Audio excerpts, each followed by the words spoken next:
I can feel the blood creeping up from the heathens. Got will, got fight, got pride, got reason. If they wanna go eat, then you know I'm gon' feed them. If you're coming for me, hope you're ready for a demon. I got eyes in the back of my head, I'm seeing. Take me for granted and you know I'm leaving. I'ma take what's mine with the webs I'm weaving. I could take this crowd from seeing to believing. Got a taste for blood and my tongue keeps bleeding. From the words I spit, so sharp, so freezing, so cold. Behold, frostbite they feeling. I could tear you apart or I could go heal them. Don't believe in fate, don't believe in ceilings. I just need a taste and my mind starts feeling. I don't pace myself, I grind on kneeling. Got lust for change, I just love the feeling. I ain't gonna give up. Got too little time, I'ma live up.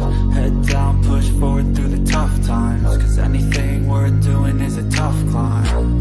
And I ain't gonna give up. Got too little time, I'ma live up. Head down, push forward through the tough times. Cause anything worth doing is a tough climb. Cause I'ma live life for the fight, yeah, I'm here to get it. I got drive, got sight, always have a vision. I go by at night, I be in my feelings. I'ma be fine, need time, and I'll soon be winning. I live life for the fight, yeah, I'm here to get it. I got drive, got sight, always have a vision. I go by at night, I be in my feelings. I'ma be fine, need time, and I'll soon be winning. I can feel the blood creeping up from the heathens. Got will, got fight, got pride, got reason. If they wanna go eat, then you know I'm gon' feed them. If you're coming for me, hope you're ready for a demon. I can feel the blood creeping up from the heathens. Got will, got fight, got pride, got reason. If they wanna go eat, then you know I'm gon' feed them. If you're coming for me, hope you're ready for a demon. This thing working? Is this thing working? FFM, can we get a mic check up in here? Mic check 1 2 1 2. Mic check 1 2 1 2. Mic check. Hopefully, actually, I won't get in trouble this time. Last time I had to abruptly end the live because the old lady came home and she gave me a dirty look, y'all.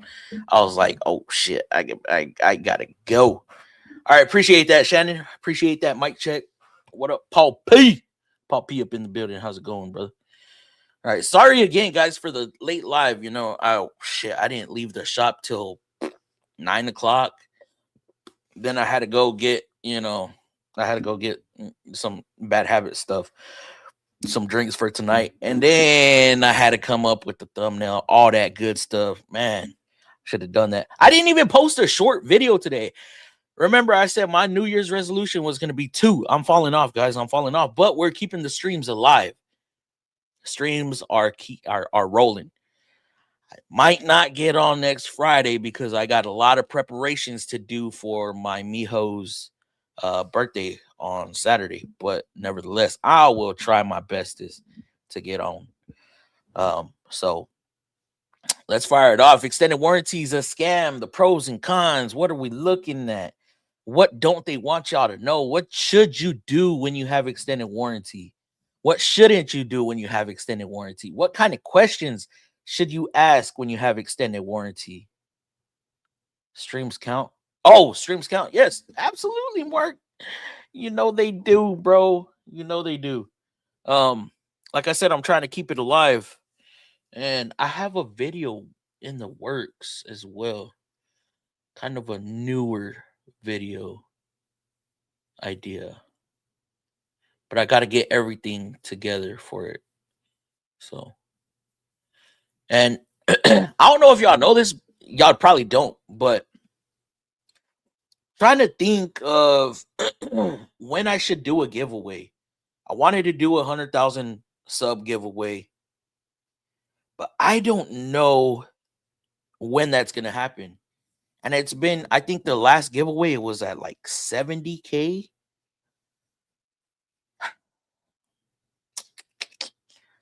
So I need to think of something.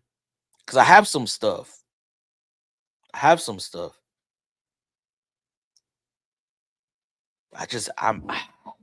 trying to think of a milestone for me to do it. Maybe 95. I don't know. We'll see. Anyways, pros and cons of extended warranty. Well, first off, should you purchase an extended warranty? That is there's two people, right? The ones that advocate for it and the ones that hate it, and the ones that say don't get it, it's a scam. Okay, being somebody who works on a lot of vehicles for a specific brand, y'all know the CVTs, right? Extended warranty did people well, but it just depended on the type of extended warranty they purchased and or the company that they purchased from. So y'all know CarShield's the biggest one out there, the ittiest one. So we're gonna get into that talks. Hopefully we get some other technicians in here so we could get their input as well.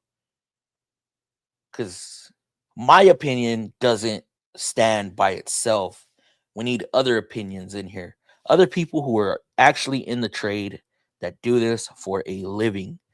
So yeah, that guy. All cons from the tech side, but some are good for the consumer. Actually, there's some some pros on the tech side as well. Sorry guys, I am on TikTok as well.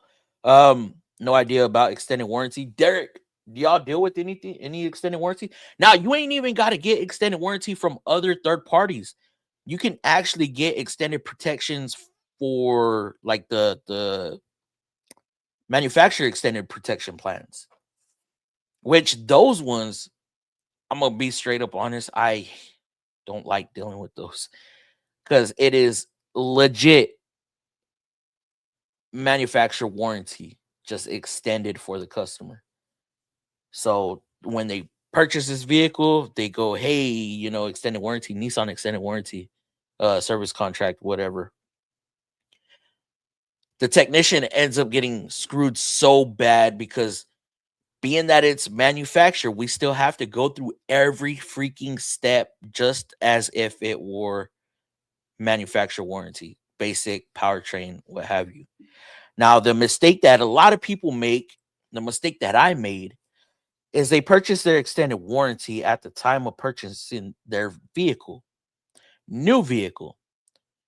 So if you get a 5-year, 75,000 mile coverage, that 5 years starts at the time you sign. Guess what else is 5 years? Powertrain. So from the crankshaft or from the harmonic balancer all the way to the axles, the hubs, that's all powertrain. I messed up. I did 5 years, 100,000 miles actually, but so I was riding. My extended warranty clock was running at the same time that my manufacturer clock was running, warranty clock. So, in my opinion, once you get out of basic coverage, basic bumper to bumper warranty, that's when you should go purchase your extended warranty, whether it be a manufacturer extended warranty and or what do they have? Endurance, CarShield, AutoGuard, Foresight. You could get extended warranties through your banks. You could get extended warranties through your insurances. Whoever's got the lien on your vehicle, you can get extended warranty coverages through them as well. Is Nissan popping? What you mean by that? I'm a flat rate tech for GM. My boy is trying to get me to switch over to Nissan with him. Ooh, user, if I'm being completely honest, bro, stay where you're at. Because y'all probably killing it in warranty over there. ASC is the only I've seen with benefit to tech and consumer. We used to do Allstate. Allstate used to be real good. So yeah, I mean it just all depends. Let me shoot through the comments real quick. Hello FM fam, what is going? Shannon, hey Shannon, appreciate those emojis. Mark, what's going on? Mike, good, appreciate it. What up, folks? Paul P up in the building. What's good? Streams count, absolutely, bro. Hello from Fullerton, California. Welcome. No idea about extended warranty. Quick Wrench, what's going on? No idea about extended. Endurance seems like a reason. Endurance is normally a pretty solid one, but there are Where else you streaming? I am streaming on the Red Play Button app. What question? Hold up. What question? Wait, bro. Hold up. I didn't see a question. Yeah. Red Play Button app. Sounds good. What up, all? What up, quick? Hey, Dave. Car Shield sucks. End of story. It can, bro. It can. All right.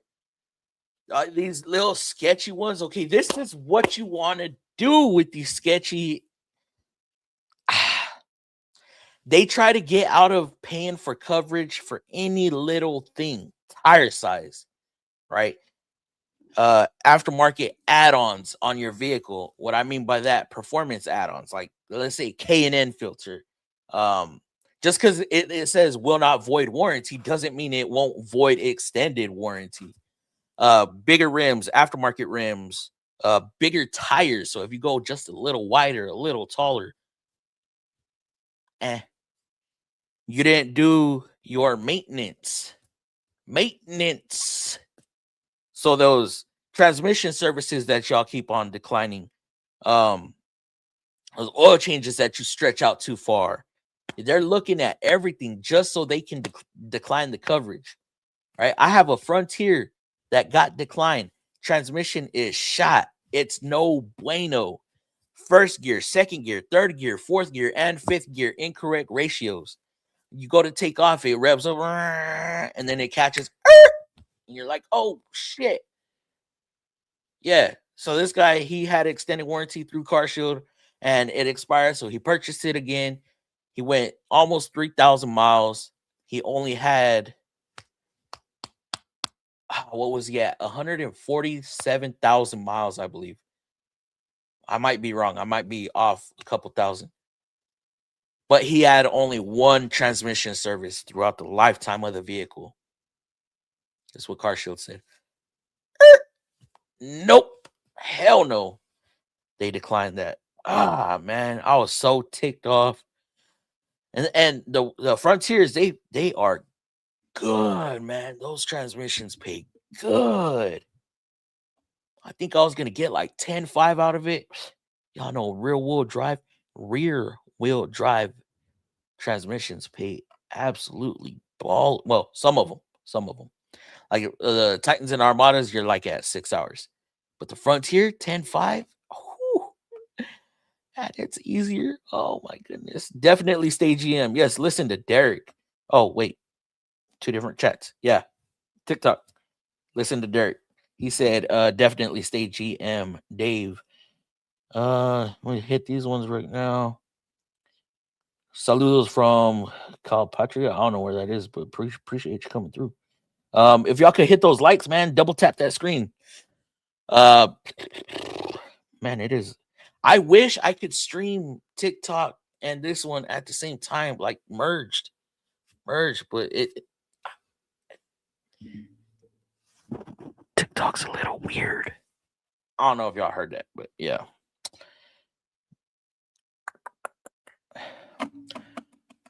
All right, Dave, are you ready to come on? Let's talk some freaking extended warranty, man.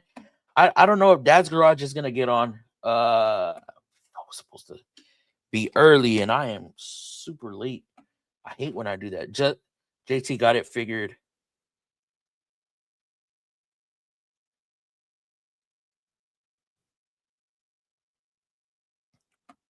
Is look, I only send JT requests when he comes in. Cause you know that boy stay busy, so I'm not trying to bug him.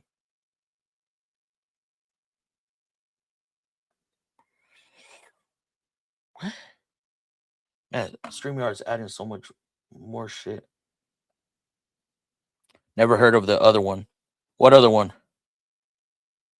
Even with lifetime fluid, yeah, lifetime with warranty. Never heard of what other one you talking about? That diet guy, Ty.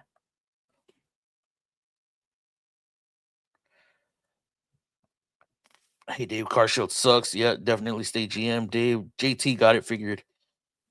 Hit him up. I don't know. Can somebody reach out to him? I can't text right now. Man, you know what? I need to start using my tablet to go live on this other one. Hey, Shannon and Derek, I'll pop on in a few. Hurry up, quick. Put the pizza away first. No, leave it out. Put the meatloaf away, but leave the pizza out. I just went and got pizza. Man, guys, y'all don't start talking about food, man. Look, we had barbecue, the service manager barbecue today. And like I felt dehydrated. All I wanted to do was drink, right? I've been busy. And so I ate a couple tacos, had a couple sausages, like a couple pieces of sausage, some rice, some beans. What else? Jalapeno poppers. I like, oh man, hold on. I got a second plate because I didn't realize there was gonna be more, right? Or enough for everybody. I was like, man, let me get a second plate right quick. I was like, too full on liquids. So I didn't work. I mean, I didn't eat that much. And then I come home and I jump straight on here and I'm still freaking hungry. I'm freaking hungry, man. Have you ever thought of having your own mobile business? I would not do mobile. Just had Papa Murphy's. What the hell is that, bro? Appreciate all the likes we got. Oh man, somebody else double tap. I do not like that number that's displayed in the superstition. LML Mark. Mom is taking a nap. Don't worry about it. Ravioli to I made homemade sour. Dang, dude. Doing all. Dave, I'm gonna start going to your house on Fridays. How about that? Oh, Holly, dude. Me and my lady, we've been on a craze with them jalapeno poppers. Like I'm not even a jalapeno type of guy. I only started eating them like maybe a year ago. A little more than a year ago. I like me some jalapeno poppers now. I've kind of built up my tolerance. Appreciate the likes over there on TikTok. All right, what else do we got? So cons of extended warranty. Well, I already said some of them, right? Depends on when you purchase it. You know, don't let that clock run parallel with your manufacturer warranty, bumper to bumper or powertrain. It could be offset a little bit, right? What's another con? They'll try to weasel their way out of paying for any claims. But at the same time, what are the pros of having extended warranty? You pay $4,000. Would you rather pay $4,000 on an extended warranty or $10,000 to $15,000, maybe $20,000 for a new engine, $8,000 for a transmission?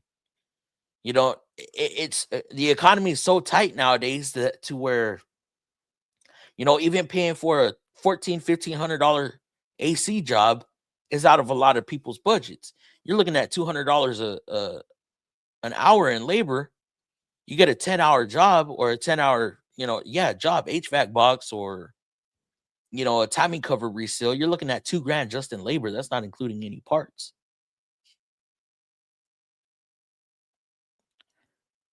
Yell to your girl to get you meatloaf. Oh, she's not here, bro. She's at work. She's at work, man. So yeah, in a way, it's beneficial for a lot of people. And there's people that have $0 deductible. There's people that have $500 deductible. That $500 deductible is crazy. We had a real big issue with brake switches, and people would have a $500 deductible, and the brake switch parts and labor was like $300, so they couldn't even use their extended warranty because the deductible is just a portion of the repair that you pay for, right? So if the deductible is higher, what's the point of even trying to file a claim? You can't, because you have to meet or exceed that deductible in order for the claim to kick in. Another thing when dealing with extended warranty or purchasing extended warranty on used vehicles, okay, you want that policy or that contract to be aged a little bit. So if you purchase your extended warranty with pre-existing issues, right? You purchase it because you got a transmission issue and it's been parked out front in the driveway for 2 months because it doesn't move. You get this extended warranty over the phone. You purchase it, pay for it, get the contract, all that. You got to put a certain amount of miles on it. It has to be aged for, some are right away. Others are, what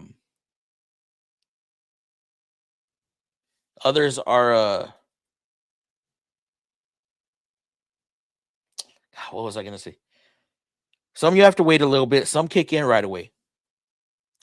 Renee says, got to remember they also have a limit of liability too. True. So I think what you're saying is they'll cover, let's say your vehicle is only worth 10 grand. The engine that you're trying to get replaced is 15,000 parts and labor, but your vehicle's only worth 10 grand. They will only cover up to a certain amount, and then after that it falls on the customer. So yeah, sometimes you're just SOL. But I'll tell you one thing: would you rather have it and not need it? I mean, it's a gamble either way. Have it and not need it, or need it and not have it, and you're still paying on a vehicle that you cannot drive because transmission went out, engine blew up. You got to weigh those options. I'm an advocate for extended warranties. I will say that. A lot of people won't because of how screwy extended warranties are getting nowadays. What's going on, Dave? Same old. What up? Not much. I had to.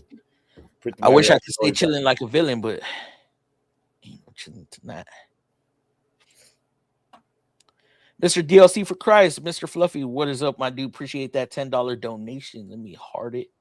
Why is it doing that heart? Oh, I appreciate that. They're as bad as healthcare. It can be. Like I said, when you owned a Nissan from 2013 to 2018, it was very beneficial to have an extended warranty coverage on your little Sentra, your Versa, your Altima, your Rogue. Ain't that right, Dave? What was that again? Would you rather have extended warranty and not need it, or need it and not have it? Well, if it actually covers something, I'd rather have it and not need it. I mean, y'all have to actually read y'all's contract, see what it covers. A lot of people. Extended warranties that I've dealt with, which ones are the better ones? We said endurance a little earlier. Endurance is one of the better ones. Car Shield sucks. Had an extended warranty through Wins Corporation that wasn't bad. We've dealt with those before. I haven't. I'm not at the front counter to see that shit anymore, or I don't talk to the sales guys as much to know what warranty companies are dealing with. Oh, I know I had an aftermarket warranty deny me a while back on the customer just bought the vehicle too on a rack and pinion for totally Ford Explorer. And said, I saw the customers brought in their warranty booklet, and I was reading it. It said it covers electronic power steering motors, not electronic rack and pinions. So I called up the warranty company. The electronic power steering motor went bad. It's this much money, blah, blah, blah. Fucking guy in the warranty company said, okay, yeah, we'll cover that. Will you do the alignment for like $78 or some shit like that? And we're like, yeah, we'll do that. He covered. When I told you we're replacing the electronic steering gear or the electronic steering motor, and I didn't call the rack and pinion, and they covered it. Yeah. But if I told them it was a rack and pinion, they weren't going to cover it. Dude, I did a whole shakedown of this Frontier. What did I quote? Had to be $22,000. This Frontier is probably worth $7,000-8,000. So 2014 with over 140,000 miles or so. But it needed a transmission. That first gear, second gear, third gear, fourth gear, and fifth gear incorrect ratios. You can smell the fucking transmission fluid just from it running. Like from the breather tube and all that. You could it stunk. Them clutches were burnt. I got a couple vehicles in my shop. Like, it's weird how shit comes in like groups. Yeah. I got a couple Chevy trucks that had bad trannies sitting in my parking lot. And how about 120 to 100, between 120 and 165,000 miles on them. One's a Tahoe and two of them are Silverados. Yeah. 2001's a 2014. The other two are 2016s. But they're the 6-speed. I already know what happened to them. The transmission, the torque converter came apart. Overheated it, shredded the torque converter, sent shit into the transmission, fucked the whole transmission up. Torque converter is a weak link on that tranny. Talk about smelling fluid that smells like shit. I mean, you should smell this fluid. Oh man. Now, I don't rebuild them. I don't rebuild them, but we installed new transmissions that have 3-year warranty, 3 years, 75,000 mile warranty, some shit like that. It was a 5 years, 75,000 mile. I think Nissan is now when a customer purchases, when it's a CP job, it's 36 months unlimited mileage now. Yeah, I'm trying to remember what our exact warranty is.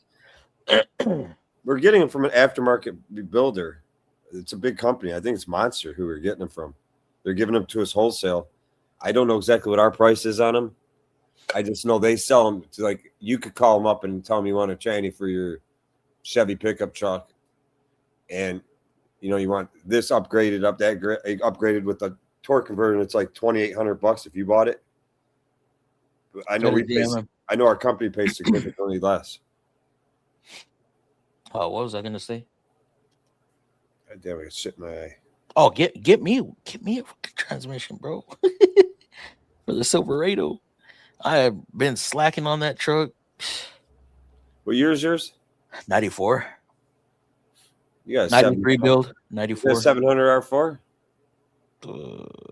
6 It's a 6L80? 4L60, I think. It's a 4L60E. Yeah. Try to remember what year they started that. They ran that one for fucking what, like 10, 11 years, 12 years. Forever. It seemed like forever. Yeah. I'm going to bed. All right. Shelby's going to bed. All right. What do you want me to do? The door unlocked, so he would, when she comes, she could just come in. All right. Okay. All right. Good night. Were you waiting for the pizzas, bitch? Yeah. Or what was it tonight? I made homemade raviolis. Oh, that sounds good. My grandmother's recipe. Is that a Pepsi? Drinking Pepsi? No. Or BL? Ruh-roh. Oh, I got a comment over here. Don't take it to cheap shops if you have extended warranty coverage. Yeah, I agree with that. Don't take it to Dave's shop. Right. You said don't take it to cheap shops? Yeah, don't take it to your shop.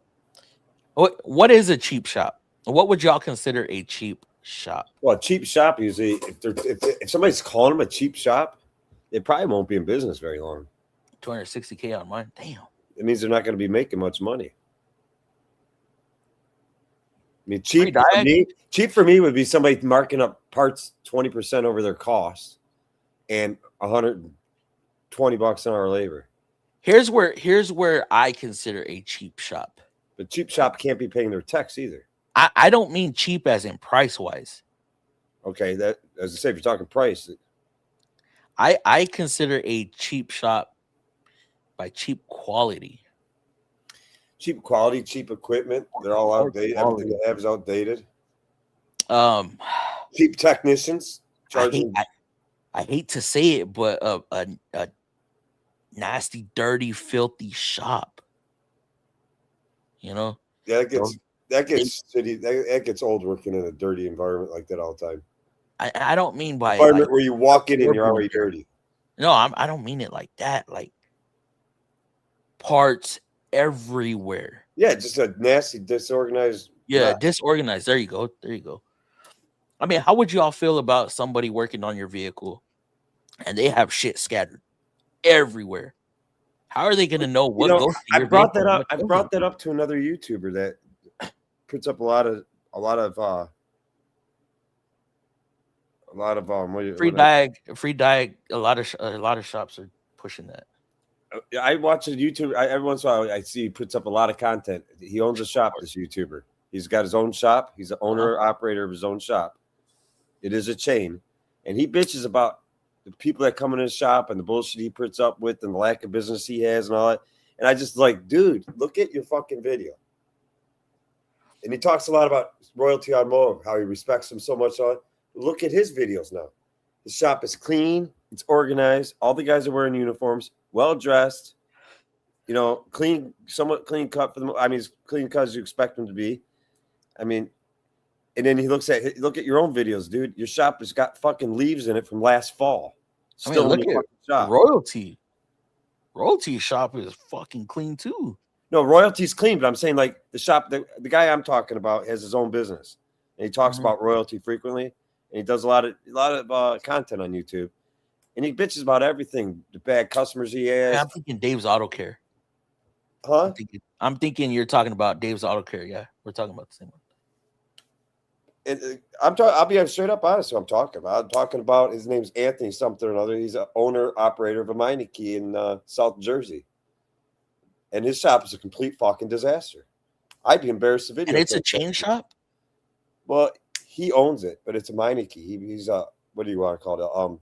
Franchise. Yeah, but don't they come in and audit? I don't know how the Meineke franchise works. Is that how Firestone? He's the owner. He's the owner. Yeah. But I mean, dealerships, they have their their franchises.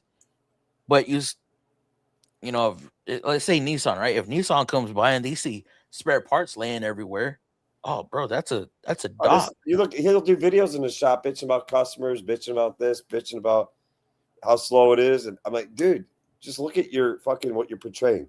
You don't make your employees wear uniforms. They come in with jeans on, ripped up fucking sweatshirt, pants hanging down to their ass crack because they don't fucking have a belt on. It's just like, and the shop's got leaves in it from 1989 that blew in through the door. They haven't swept it in 5 fucking years. Yeah, there's just shit laying everywhere. Let me see. I like this comment over here on TikTok. It says aftermarket warranty wants proof of the problem. Need to have a good tech to prove the problem. It depends. If they send an adjuster out, you got to prove the problem. You don't always have to prove the problem over the phone. Well, yeah, if it gets over a certain dollar amount, they'll send an adjuster out. When they do send an inspector, you're absolutely right. Meineke doesn't audit. They should. Because, as a franchisee owner, you're representing that brand. So, like, I'm gonna refer back to Nissan. With Nissan, with the Nissan dealer, we're representing Nissan. We don't work for them, but we have to follow their guidelines. Their guidelines you gotta follow. Their looks, our floors have to be a certain color, our walls have to be a certain color. Displayed of, the emblems, logo, and stuff like that. The sign out front has to meet their requirements. It's a bunch of stuff. Buildings have to be up to date. Of course, techs need to be certified and all that. So, hacks, yes, Shannon, that hacks play a big role in cheap shops. Tire techs trying to, and you know what? A lot of times, the shops can start out good. A lot of shops start out good because normally, when it's a mom and pop or an independent shop, and I don't know if y'all remember, BFT had explained this also. When these technicians open up their own shops, it all depends on how that tech was brought up. So if he was brought up as a hack, he's gonna do hack work. His employees are gonna do hack work. If he was clean cut in his repairs, and our goal is always to make it look like somebody wasn't there, right? Put it back to the way it looked on the first day the vehicle ran. And I say oil leaks too. If it looks like shit, our goal is to make it look like we did something. You know, if somebody replaces a valve cover and they don't spray down the engine and it still has oil dripping off of the block, did they fix anything? You don't know. And you won't know if a new leak sprouts. I see a lot of hack work.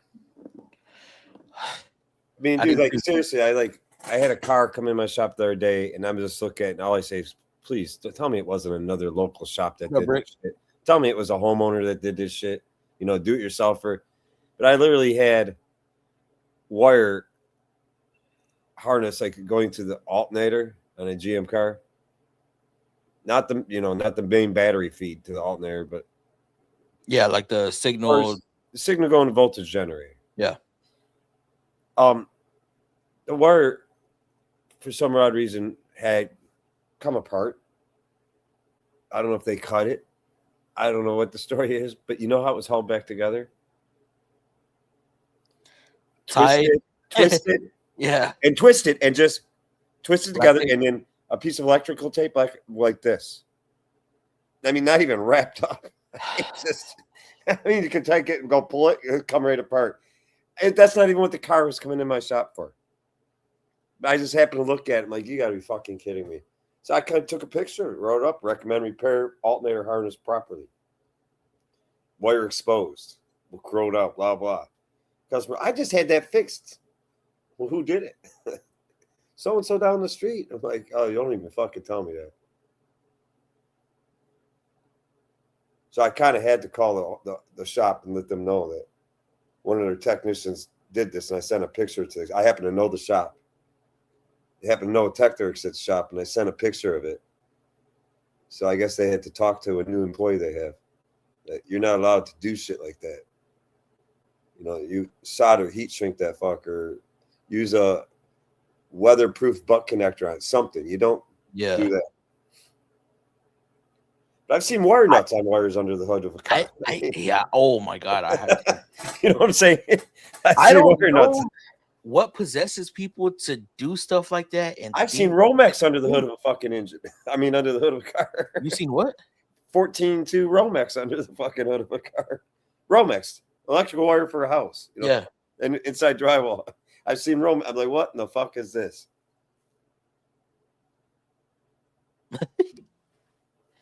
I don't think people understand the reason why we in vehicles we use multi-strand wires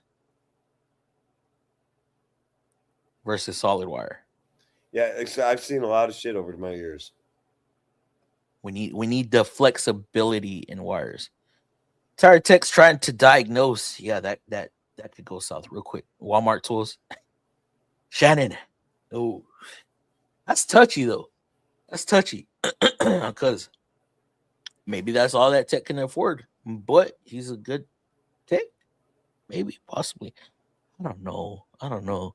I think a good tech is gonna invest in themselves. When you look and you see some of these shops that look like total ass. I mean, just total disorganized, dirty, just disastrous shops. I mean, how do you take a customer out there if they want to personally see the car? Aren't you like embarrassed? There's like, no, I can't take you out there. It's too fucking dangerous. I was joking around. Oh, okay. Yo, what up, Dad's Garage?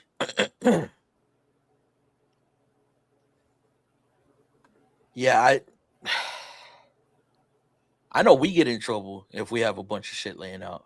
Well, how often do you guys have a customer actually come into your shop? Quite often.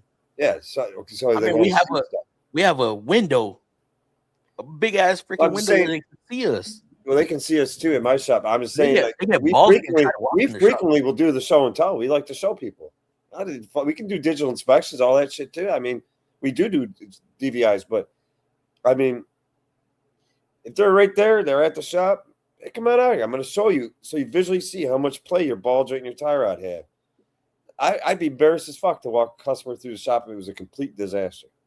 The only thing I've ever had a customer say to me before, like I've had a customer say, hey, I got to get something out of my car. I forgot to get it, before I left earlier. Can I get out to my car? Yeah, I take you out to the car.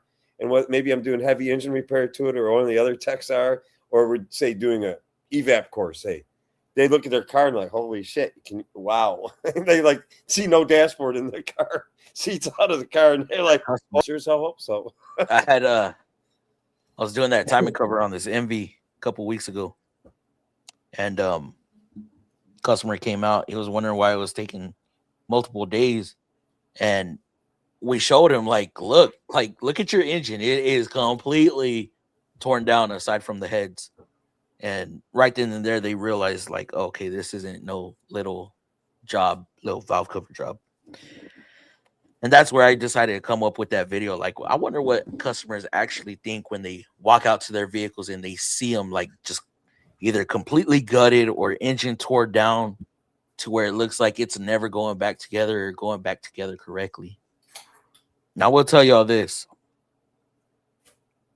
When we get that far into a repair, whether it's an engine repair, timing chains, head gaskets, a heater core, body harness, to where we have to completely gut the inside of the vehicle, that first startup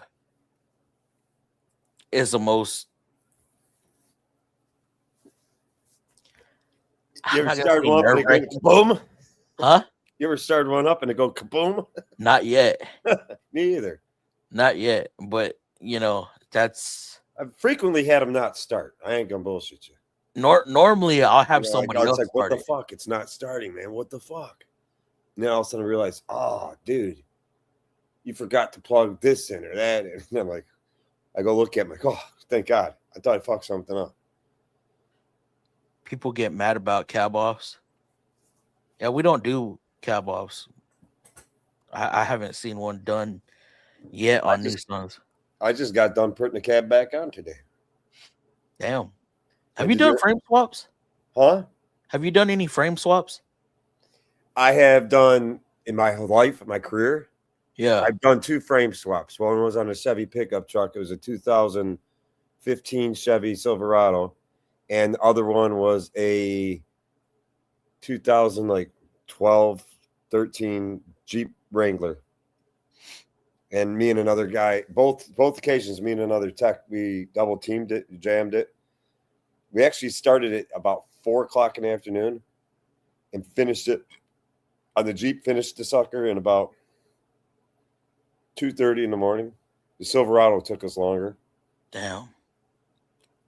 But yeah, it was just helping a collision shop out that was having some rough times. Like a collision shop we used to do alignments for. They were one of their heavy frame guys was in a bad car accident, and he was out for a while. And then something else happened with one of their other guys. They were falling behind, and they're like, "Hey, is there any way you guys could?" First, we were doing some like just front end work, throwing a fucking right side knee on or left side knee, and this, that, and other thing. And next thing I was like, "Hey, Dave, is there any way you guys could do frame swap?" I'm like, "Yeah, I can handle a frame swap." I said, would you be able to loan me some dollies? Like, what do you mean dollies? I said to roll the frame around, like the new one, and you'll be able to get the frame over to us and all that, right? And he lent us a few pieces of equipment from their collision shop. It was like a mile away from our shop. Yeah. And we did frame swap for him on a Chevy truck and then one on a Wrangler. But then I've yet to see somebody doing. It's a lot of work, man. I bet. I mean, it's not much to pop the freaking body off the frame. That's not that big a deal. I mean, a lot of electrical shit to disconnect and some mechanical stuff, but not a whole lot.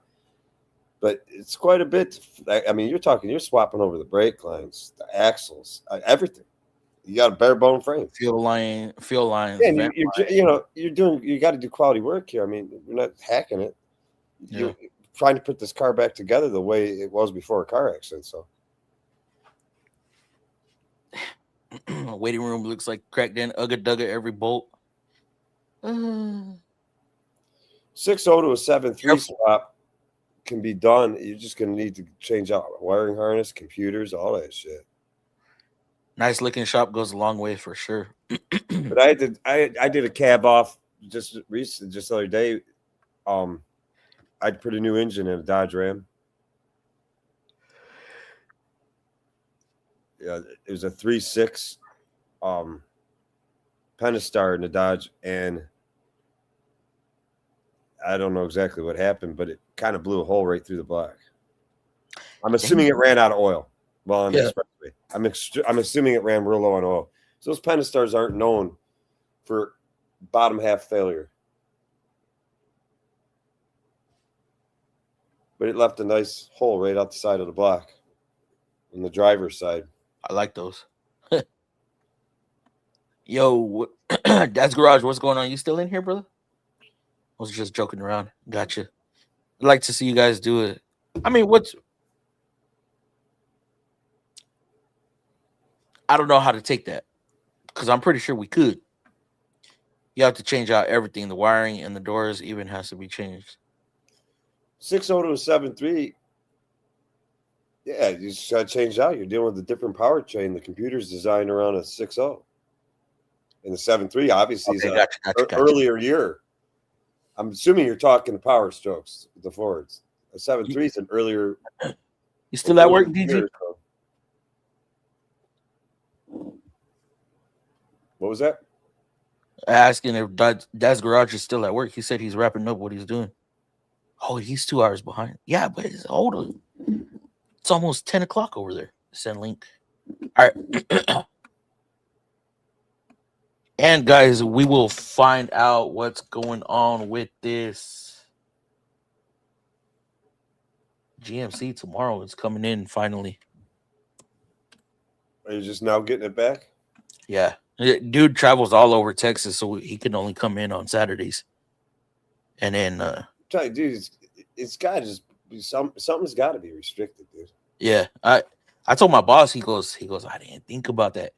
Like, I mean, it's got to be restricted. I told him what you're not going to take fuel. I told him what y'all said. I'm all, because I'm blowing air through it. We're getting air out the other side, but is it the same amount of air I'm blowing in? I'm going to check it tomorrow and, use water, see if it flows. That flow rate might not be right, because I'm, really huffing on it and probably getting out of it. So I'm excited to see what I find. I really don't want to drop the tank again. You should be good at it by now. I've only dropped it once. Oh, I thought you dropped it twice. I thought you put a new tank on after the first time dropping it. No. Oh, that's right. You did a filler neck. I know. Okay, I got it. Yeah. It's just that drive shaft, man. I don't want to take the drive shaft off, so I was working around it. Why didn't you just get the damn thing out your way? That's a pain in the ass to work around it that way. I know. For fucking for what, 8 minutes to slap the drive shaft to get it out of there? Dude, it's 4 bolts and you pull the fucking thing out of the way. 4 7/16 is it? Or 11 mils? I'm what you call like Nesio. Hard-headed. Stubborn. Trying to work around it so I ain't got to take as much shit off. Fuel lines have to be changed too. I mean, it comes to doing swaps, that shit, dude. I mean, great swap after it's all done, though. I helped the guy do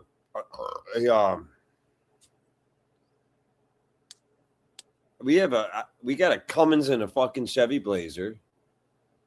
We did a 7.3 Power Stroke we took out a 5.4 liter and put a Power Stroke under the hood of a 3/4 ton pickup truck, another 3/4 ton. Yeah. It was like a late or mid 2000s. We put a fucking old 7.3 Power Stroke in it. There's a lot of bullshit involved. A lot of shit had to be done. A lot of alterating. I mean, a lot of wiring harness shit because we found that you couldn't totally switch all the harnesses because of the way they're integrated. Like, we had a hard time keeping everything working, a dash along with everything else. Yeah. It's a lot of work now if you still want something that's totally fucking street ready because of all the damn modules on the car. How do you feel about engine swaps? You like doing them? Or has it become something that's like time consuming now? I just did one on a Ram. I don't know. I'm at the point in time where I don't mind them. I have to say I don't mind it. But see, I don't work at a dealer. I'm not doing engine swaps on the same fucking vehicle one after another, after another, after another. I'm not doing any of that. Like the Ram, the easiest way to do engine swap on the Ram was to toss the body up in the air. Cab. Yeah, pop the cab up. And I just did the cab. I did not take the bed up. Everybody's like, why would you? I didn't take the bed up. I left the bed down. I mean, it makes sense. We do have one of those nice fancy hoists. Bempec. Is it Bempec or Bempec is the name of the company? Yeah. You ever seen a dual lift hoist? What up, Mr. Truffle? The what? The dual armed hoist? Yes, I was gonna say that too. We do have one of those. When we had to replace a hoist, we had a hoist break. The shop had a hoist break like, I don't know, 14 months ago. And my boss was digging into it. And he's going, what the hell? It ain't that much more. It'd be nice just to have this on hand. You know, so he put that in. We took out a rotary and he put in a Bempec that had the dual arms on it, dual function. That shit's cool. I saw it. Have the frame. We can have the frame lifted for anybody who doesn't know what I'm talking about. You can have the frame lifted, vehicle lifted. You still have another set of arms that you can take and lift the body still off the frame, even though the frame is already lifted. I'm trying to think of anybody online who's ever shown it. Didn't Dave's Auto show it? Advertisements, I think. Didn't Dave's Auto show it, though? I think he bought one. Did he? I'm pretty sure Dave's Auto's got one. I don't know. Let's see. Mr. Truffle says, how do I get to do content at work without making it obvious and without starting problems with boss? You got to be discreet about it. You got to be quick. And obviously you can't let it affect your workflow. What's nice for me is they know I do it, and they still very rarely do they ever come across when I'm actually recording. So, and they've asked the other guys, hey, does Fluff still make videos? Because this new shop where I'm at, I came in with them knowing. So they're like, hey, does Fluff still make videos? And the other guys are like, yeah. Like, huh. We never see him recording or anything. Try to be discreet. Engine swaps are fun. Wish there was more people rebuilding them. The thing about that is there's so much that can go wrong with a rebuild. Well, wait a minute. You'd ask me a question about engine swaps. Do I like doing them? I'll be dead honest. The whole picture, the total picture, no, I don't like doing them. And I'm going to say why. It's not because I'm not capable of doing them. It's not because I hate doing it, like the kind of work it is. It's not because it doesn't pay good enough. I mean, I've been doing this long enough that, if I make it hour for hour what it pays flat rate, remember, I'm not trying to beat warranty time. I'm not going to get pissed if it takes me hour for hour. I'll get pissed if it takes me 10 more hours than what it's going to pay, but that doesn't happen. But the thing that sucks about it, everything afterwards is considered a fucking comeback by the customer. Oh, yeah. Everything. You just remember, they just paid for a fucking motor. They paid for an engine. All there goes bad in 3 months. It's your fault. The transmission goes bad. It's your fault. There's a rattle. It's your fault. Everything's your fault. They're driving down the road. The wiper blade flies off. You just changed my engine. Why? Is that the way the customer thinks? It's because of how much money they paid for you to install that engine. True. And when I do an engine, it's not cheap because I don't cut any fucking corners on anything. Do an engine swap, let's replace the radiator hoses. Let's replace all the rubber components. New belt, new hoses, new coolant, fresh coolant. Just anything that is a wearable item that you're going to be involved with while doing the engine swap. I suggest we, get it out of there and just put fresh new shit in there. They're not really paying anything extra aside from the parts. No, that's what I'm saying. The labor's already involved. You're already there involved with the labor. It's beneficial for the customer. Some customers don't understand that. If we're doing if I'm doing a short block in most cases, or short block, it matters where you're getting the engine from. I can buy a long block from Kia and put an engine in, and that fucking thing may have an alternator on the long block, and it'll have spark plugs in it. But a lot of people don't realize when you buy most crate motors from, say, Rebuilder or even factory crate motors, they don't come with spark plugs. You know, do you want me to put your spark plugs from that old ass engine in this engine that are potentially 120,000 miles old? You know, it's not going to come with the upper intake plenum on it. It may not come with any intake on it. It ain't going to come with injectors on it. Have you seen somebody try to start an engine with no plugs in it? After installing a new motor? Yeah. I saw it once. I don't know if I ever say, but when I say this is not word of God, though. The car won't come with new injectors. It won't come with new spark plugs. Or the engine. It all depends who you're getting it from and what they put on that thing. Say it's a long block. What they put on that thing from the factory. It may have new spark plugs. I did a Kia engine one time on a Kia, and I was impressed with what came on that long block. It had everything. Dude, it was like, yeah, well, just about. Just straight about. Drop, damn near a straight drop in. Yeah, just about. Yeah, just about. It's real close to it. I mean, yeah, you got to know whatever you're buying. You should ask it. What does it come with? Like you like good example. You call Jasper. I mean, you'll probably end up having to warranty it, but you call Jasper for an engine. Jasper sells you an install kit. You look up an engine replacement for 2.0 turbo or EcoBoost, 2.0 EcoBoost Ford. They have a TSB out there about replacing the long block, and boom, here's the install parts or install kits that you need based on the model it is. Yeah. And it has all the fucking parts you need. That's good. I mean, you need the high pressure or you need the direct injector seal kit. You can't just rip the injector rail out and throw it in the new engine. Those seals are supposed to be one-time use. Have I heard of techs doing it? Those ones Teflons or no? Yeah. If I heard of, I've never seen anything but Teflon seals on the direct injection seals. But I've heard of techs reusing, throwing the injectors right back in. I will tell you, most likely we'll have a failure in the future. Eventually you get a misfire and here a compression loss. So he's a seal, it'll just, the heat goes by him, it'll ruin him, and it'll air blow right past him. Does it run the injector? I'm sure if you drive it long enough and get enough heat going on, it probably would fuck it up. I gotta be honest with you, if I ever got a vehicle in my shop like that, you know what I do? I sell an injector. And then I replace the rest of the seals on that rail. I have never even tried to reuse an injector that everything blew apart on it like that. Just like I said, you got to know like what you like high pressure fuel injection line, the high pressure line from the high pressure pump to the rail.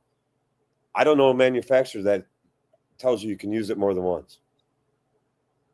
And yours are all one-time use. Yeah.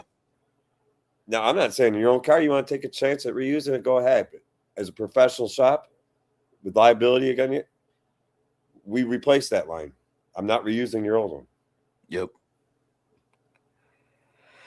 Hell, we don't metal gaskets, rubber gaskets, rubber O-rings, you know, everything we replace. If it comes off, it's getting replaced. Yeah, that's how we are. And also, if the service procedure or manual, whatever you want to call it, says it's to be changed, it's one-time use or whatever, we're doing that because I've never I should straight up ask my owner, you got sued before, didn't you? Because he is hardcore about that. If service procedure states it is to be replaced, one-time use, don't use it. Torque to yield, take the bolts, throw them away. High pressure fuel line does not get if he finds out you read, I would have to assume if he finds out you read through a service procedure, even if the car doesn't come back, if he found out you skipped shit and you didn't replace it and you put his ass on the line liability, he'll probably fire you. As a technician, he'll probably fire you. Because we have like a double check system. Our service writers, before they sell it, they're supposed to go and glance through the service procedure real quick and make sure we as techs recommended all the parts that are technically supposed to be changed to do that job. Damn. How, if they do that, I don't think they ever check me. I don't think they check most of us. In fact, I know they don't check it. If they question anything, they make me check it. And I'll read through what he's recommending. I'm like, no, he's got it covered. I would say the techs have no problem asking for the parts. We see this guy says 3-year line tech. I can do heavy line, but no diags. I'm just a part changer. How do I learn? My shop doesn't teach us. We're just on our own, and my team lead doesn't dispatch me diags. Trying to learn diags, but don't get the chance to. And if I do, no one wants to help and expects me to know. Any advice? So experience comes, or knowledge comes with experience, but also you have to put yourself in these. I'm assuming you're an aftermarket shop, right? So there's a lot of aftermarket, what are they called? Like seminars, classes. Yeah, right? it's like training classes, training courses. Yeah, aftermarket training. Seminars, whatever you want to call it. If you're a Toyota tech, then you need to go through your online training stuff. I'm pretty sure Toyota has online training. And then try to get your, not your team lead, but your manager to send you out to the training courses. Like, remember, I mentioned, I'm not trying to pick on him, but I mentioned that shop that always talks about his business and the shitty customers he has, and his business isn't doing quite as good as he'd like it to be. The guy that's a Meineke owner. I actually verbally spoke to him more than once. I know Bearded Vortex also spoke to him. I actually told him, I'm like, dude, it's also not a good practice to sit there and do repair on a car in your shop and sit there and say, that's bullshit. You don't have to change these bolts every time you do freaking brakes on a Ford Transit 250. I've been doing it for years. I ain't never had no axle fly off on me. That's when one's going to fly off on you, motherfucker.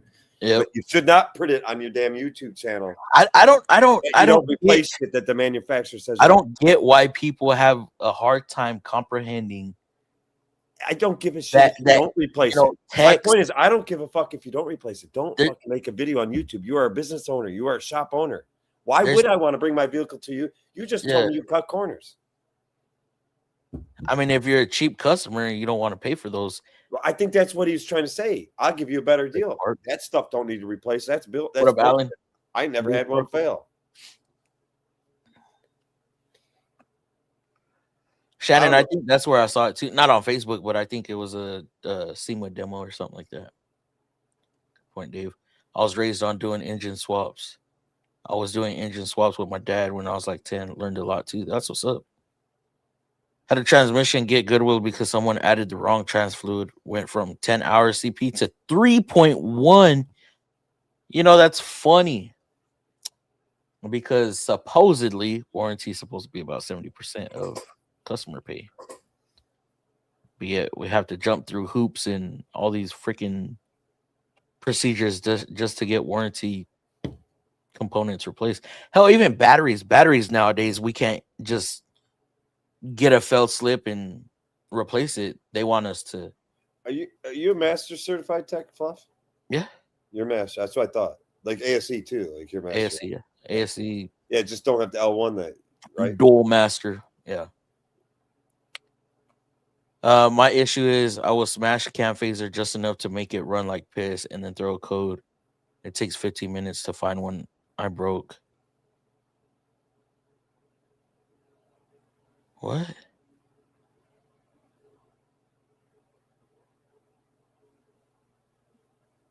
What do you mean, Beef? How do you verify an O-ring replacement if you use it from your own stock? Well, that would be hard to verify. Yeah. Like O-ring on what? I mean, I don't stock like O-rings that would go on like an oil cooler for say 3.6 Pentastar, but like the O-rings I stock, that we stock at our shop, like we stock a shit ton of AC O-rings. No, I'm wondering if he's asking like you know, you have a kit, you have an O-ring kit that you purchase yourself as a technician. You use your own stuff, but it's not billed on the ticket. That's a lot of the thing too. They want to. They want to see it build. I mean, there's ways around it, right? If you have, like, let's say you have an O-ring kit, just have it be billed. Not saying you should do that, but have it billed on the ticket. Have it billed on the RO. That way, there's a paper trail. The paper trail. Like our shop, we have a lot of what we call our shop supply stuff. Like we got body clips. What about Alan? We got fucking door panel clips. We have fucking plastic rivets, metal rivets, nuts, bolts, fasteners. I mean, we got O-rings, all that little fucking bullshit that I never had at any of the other shops I worked at. We have tons of it at this one. And still sometimes can't find the thing I need. Well, see, I've done my Toyota certs in school, but when it comes to hands-on, I just do recalls, part swaps. Then you need to talk to your team lead and tell them, like, hey, man, start throwing some diags my way. But it is real weird that nobody is willing to help you out. I have not been in a shop where the help isn't there. And I'm speaking on somebody as somebody who's gotten help in my early days from other technicians that I was close to. But now I am that help. So, well, you know, talk about that, Fluff. I had an interesting day on Wednesday this week. We hired a new part-time C-Tech, general service, lube tech, whatever. We're trying to bring him up. Yeah. He's taking some college classes right now.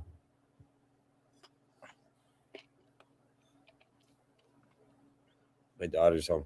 He's taking some, but I see. Yeah. But anyway, he's green. He's new as shit. I mean, on paper, book smart. He may have that, but he's never worked in the shop, never in the car environment. And we have this more experienced C-Tech that, you know, thinks he thinks he's a little badass now. And he was kind of getting shitty with this new guy we hired, telling me, oh, he doesn't know shit. He blah, blah, blah, blah, blah. And I finally said to him, you know, Tony, I said, you got to shut the fuck up and just do what I said. Help train him, help teach him the ropes, because I'll tell you what, I said 8 months ago, you didn't know shit neither. I had to put this kid in his place. He's this kid that said he doesn't know shit. Sometimes you have to. On him. He's ragging on him. The kid's only 19 himself that's ragging on him. The guy that he's trying to help is actually 20. I'm trying to train him just to do like lift the car properly, oil changes, rotates, shit like that, and we'll push on the brakes and whatever. But I got mad at him. I think this little 19-year-old that has worked for us for like 8 months now, I think he's intimidated thinking this guy's gonna like take away his job. I don't know. He seems to be he's irritated by this new employee we hired. And I finally had to jump in his ass and be like, you didn't know shit either 8 months ago. That's what we're here for. We're a team. We help each other. We learn from each other. I said, stop with your little fucking attitudes. Basically what I told him. Stop with your little fucking attitude. Humber, I'm gonna have to check that out. Oh. It's going good. What's going on, Dad's Garage? Oh, it's another blessed day. Oh yeah. Hello, Alan. Yep, on the O-rings, I have a bunch, but did not need to order. I replaced them, just no need to go to parts department or order it. I mean, if it's on your own vehicle, I'm not too sure on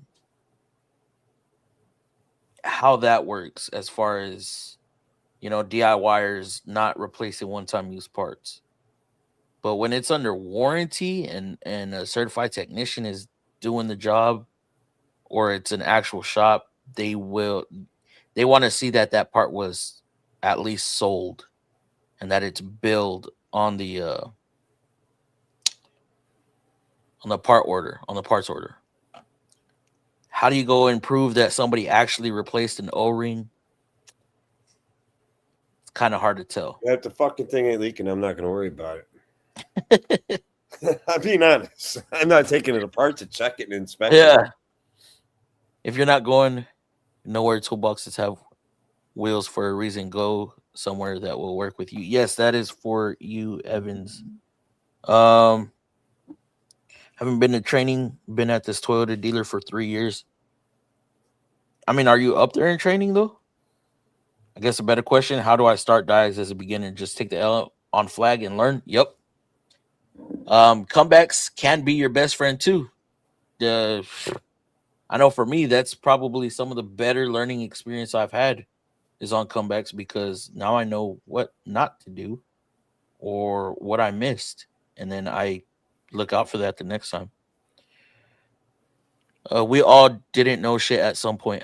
Oh, how quickly people forget. Yeah, you gotta stay humble. You guys have good attitudes. Are we acting? Is that what you mean? If you get too arrogant, it'll fuck your head. Hey. I'll tell you that right now. Yeah, small shout out on my Illuma Duty inspection video towards the end. If you don't want to watch the whole thing, I'll watch the whole thing. I'll give it a watch. I make decent pay, but I am a parts changer. My team lead gets annoyed when I ask for help. He expects me to know what he knows. I mean, tell him straight up, like, dude, you're the lead. We are depending on you. Team leads are a lead for a reason. You know, they're getting paid for your production. They should be. If not, then their pay structure's fucked. But that shouldn't be his job to at least get you in the right direction.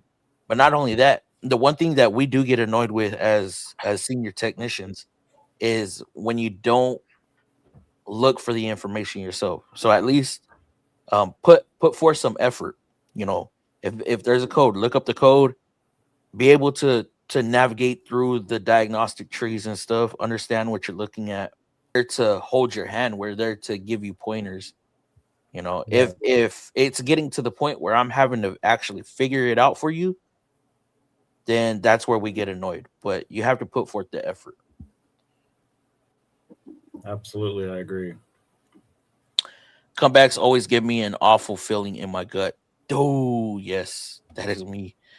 The guy sounds like a shitty lead. Yep. I'm not like a beginner, but not a veteran tech either, in a weird position. Yeah, you just got to put forth that effort, you know. Not just see a problem and be like, oh, I need help. You know, spend some time. You know, sometimes when we see something new as technicians, we'll go into the service manual and we'll start reading. All right, start trying to break down this diagnostic sequence to see where we need to go, which direction we need to. You really go through that much trouble? I just pick up the phone and call Scotty Kilmer. Ask him for advice. I mean, you can do that too. You know what I got in the mail this week? What? You're not going to believe it. I didn't order these. I didn't ask for them. Nothing. Huh. Seriously, like the whole shitload of them in here. Wow. This came in the mail. I mean, I am ASC Master Certified, but why the fuck would these just come in the mail? And the last time I took a test was like 5 or 6 months ago. And it's a pack, not just it one. came in the fucking mail. I get this big manila folder or envelope. There was this in it with the white piece of paper that said it's from ASC, blah, blah, blah, blah. The information for their website if you want to go on their website. I don't know how the hell why I got these. I just found it weird. Make me want to go check mine now. So I asked if you're Master Certified. If you said no, I say I'll give you a couple of these. You can put them on your shirt. I don't put them on my shirt. They only sent me one a long time ago when I Personally, I don't like this shit. It's I don't like that feeling of it on my arm. The less tags, the better. I don't put this. And that's funny too, because I just renewed my certifications. I got my certification with the one patch. Shannon, I'm going to send you a couple. Actually, I don't even think I got the patch. I got the certification and then the wallet. The wallet size. Mark, if they want money, I don't know how they're going to get it. He's already got the patches, and I didn't send him no money. BMW is the best, bro. Leaks at breaking, maybe. Dad's Garage, what's your take on extended warranties? I know you have a different opinion than I do. Well, in general, I don't recommend buying them. What's your opinion on them? I recommend them, but I do What? work at a Nissan dealer that has big CVT problems. So that's where I say it could be beneficial to customers.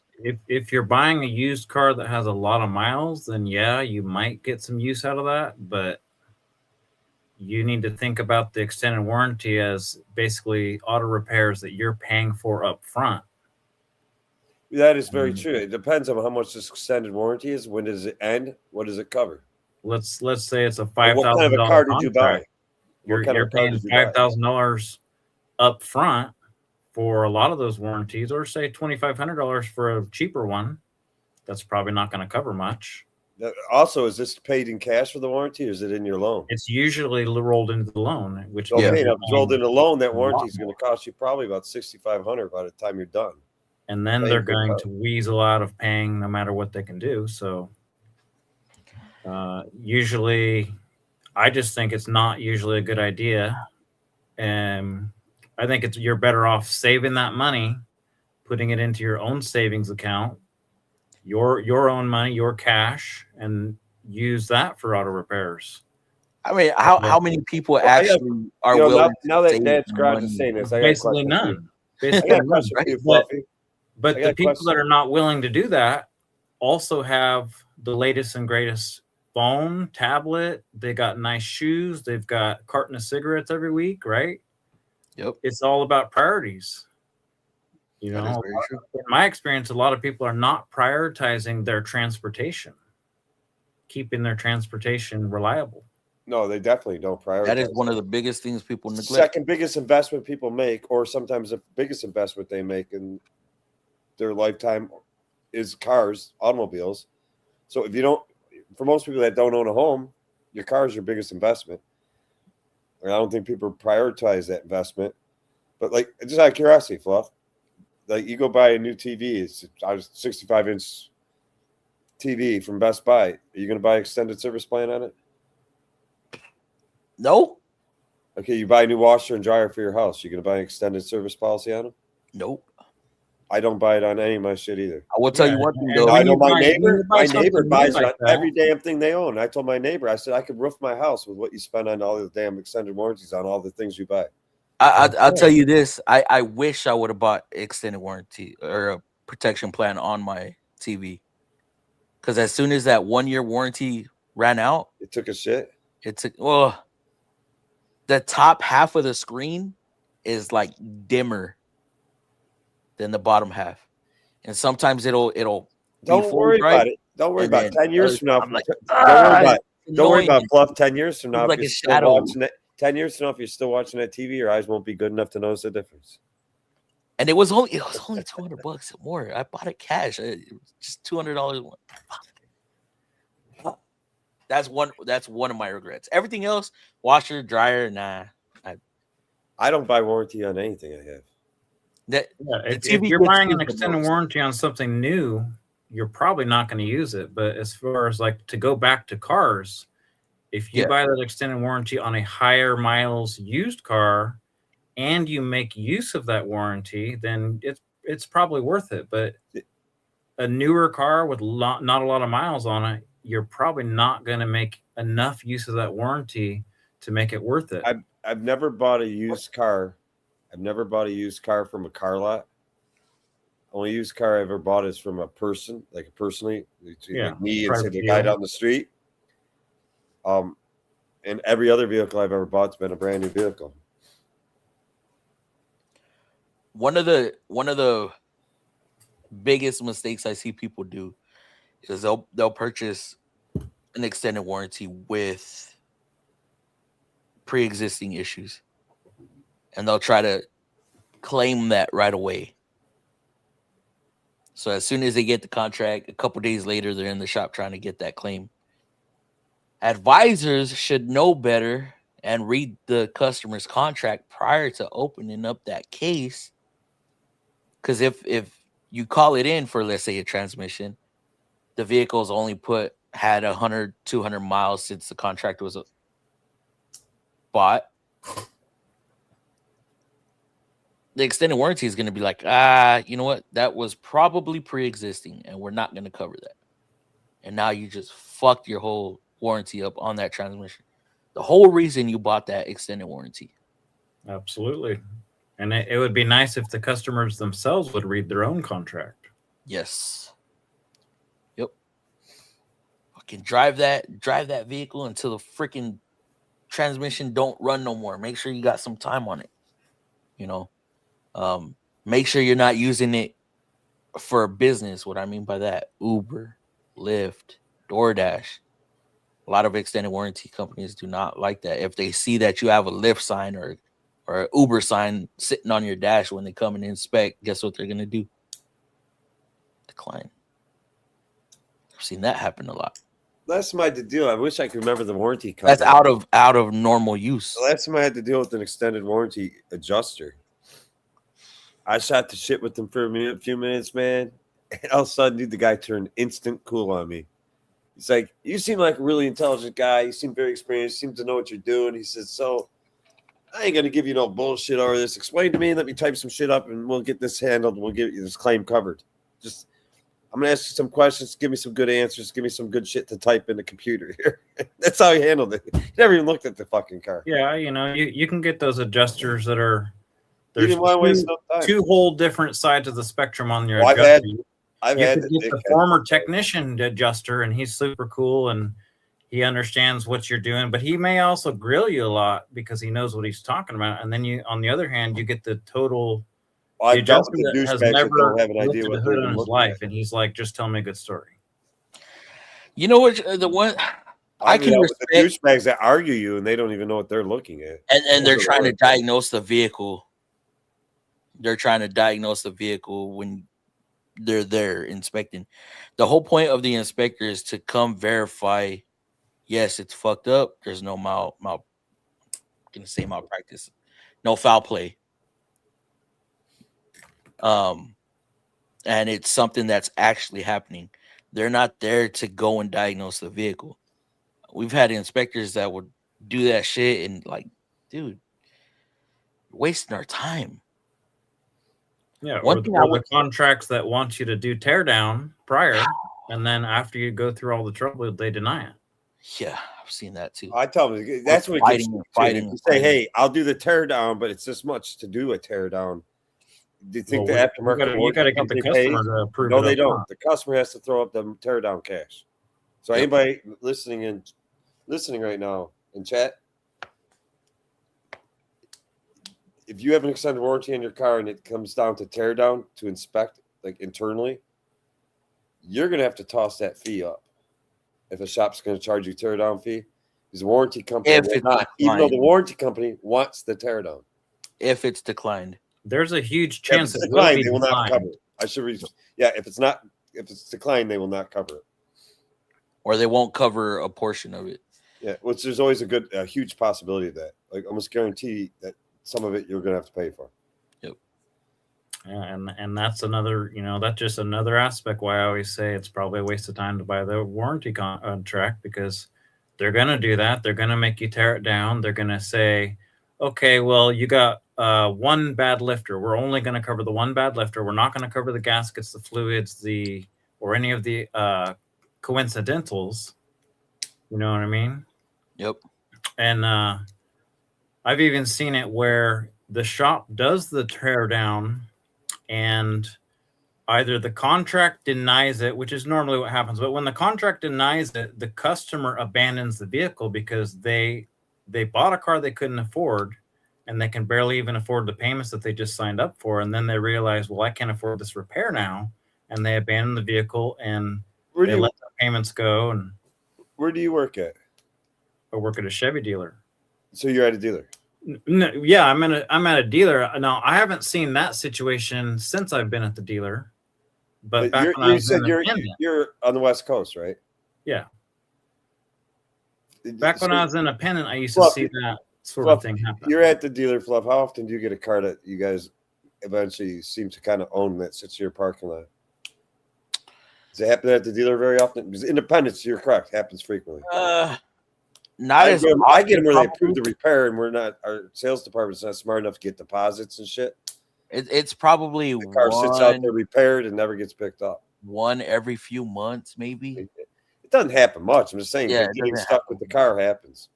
Where I'm at right now, sort of thing at the dealer, sales department will usually pick the car up cheap and auction it, or if they think that they can resell it, they'll probably pay to have it fixed or whatever. But it doesn't really happen at the dealer I'm at, because the people that bring their cars in are usually the people that we actually sold the vehicle and sold the contract to them. Y'all do a lot of like I don't know if GM has their own extended warranty contracts. Yeah, they do. They do. Which those pay warranty times, right? Yeah.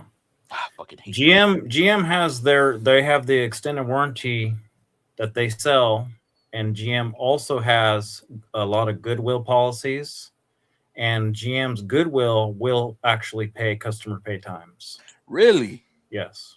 Yeah, GM is a little bit better than I will say, from my knowledge. I've never worked at a GM dealer, but to what I know, and I can't talk about Nissan, but just from friends of mine that work in Metro Detroit here in the dealership world, even outside of Metro Detroit, even in other states, GM is probably better than just about all the other American manufacturers. Other two major or American, well, there's only one really now, but they're better than Ford about it. They're better than Chrysler about it. I can't speak for Toyota or Honda and all that, but GM, especially if the customer is pressing hard about something that kind of is a known issue, or GM covers a lot of things in my experience. They're being nice about it, and the service writer wants to hook them up. Everyone wants to like make things right. GM's got a lot of options. I know for us, once it goes goodwill, it's straight warranty times, which I don't agree with. I feel like if the manufacturer is gonna step in, if there is any part of the ticket that the customer is covering, any part of the repair that the customer is covering, it should be customer pay times. Yeah. Not warranty time. Now, if it's 100% goodwill, then okay, well, there's no customer pay tied to it. Perhaps, but the way I see warranty it is that the warranty is expired. The warranty is expired, and somebody is making a deal somewhere to get that covered at the technician's expense, off the tech's back.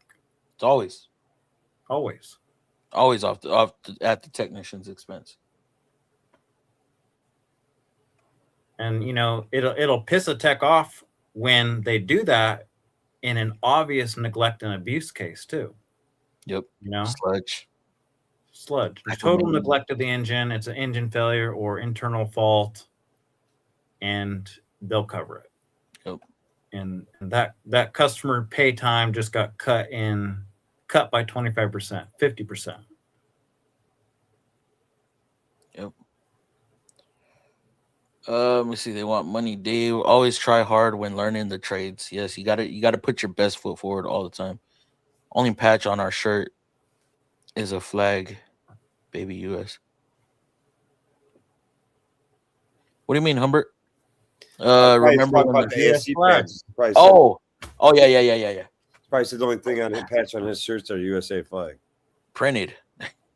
I'm with you on the patches. Like I was shocked when I opened it up. I'm like, what the fuck are these for? Why did they send these? When you have patches on your shirt, it stiffens it. Well, yes, especially when it's like a 98-degree day and it's humid as all hell. It sticks right to you too. It's like it's not just stiffing, but it causes, I don't know, it rubs you different everything. I don't know. They get caught on things. Yeah, I just don't like them. Are your nipples getting sore? Dave? Right? Yeah, when it rubs. No. That's why I wear undershirts though. I can't go. You were about to tell me that's why you wear a bra. Nah, so nipples don't get irritated. Remember when the Tacoma had a frame recall? I do not remember. Oh, that was back in the fucking early 2000s, wasn't it? Or was that late They were 90s? rusting in half. Yeah, they're breaking half. I think that at least Toyota recalled them. GM just ignored it. Oh, you gotta go buy another Colorado. The original Colorado and Canyon, their frames used to rot out right behind the fucking cab.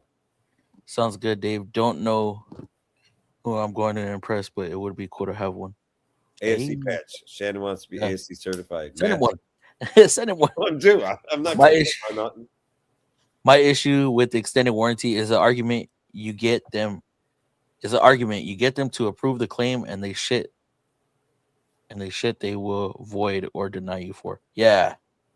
I had a transmission declined because the vehicle was supposed to have a I'm forgetting. They had like a 235 70 18 on the vehicle, and it called for like a 235 65 18, and they declined it because the aspect ratio was just a little bigger. I was so upset about that. And then when you go to put it into like when you do the math, it was only like 0.2. The speed was only off by like 0.2. The circumference was barely off. This shit's so annoying. This is good advice on spending account for repairs. It's very reasonable. Yeah. I think like I agree with Dad's Garage. You know, people need to start prioritizing vehicle repairs. That is something that is neglected the most.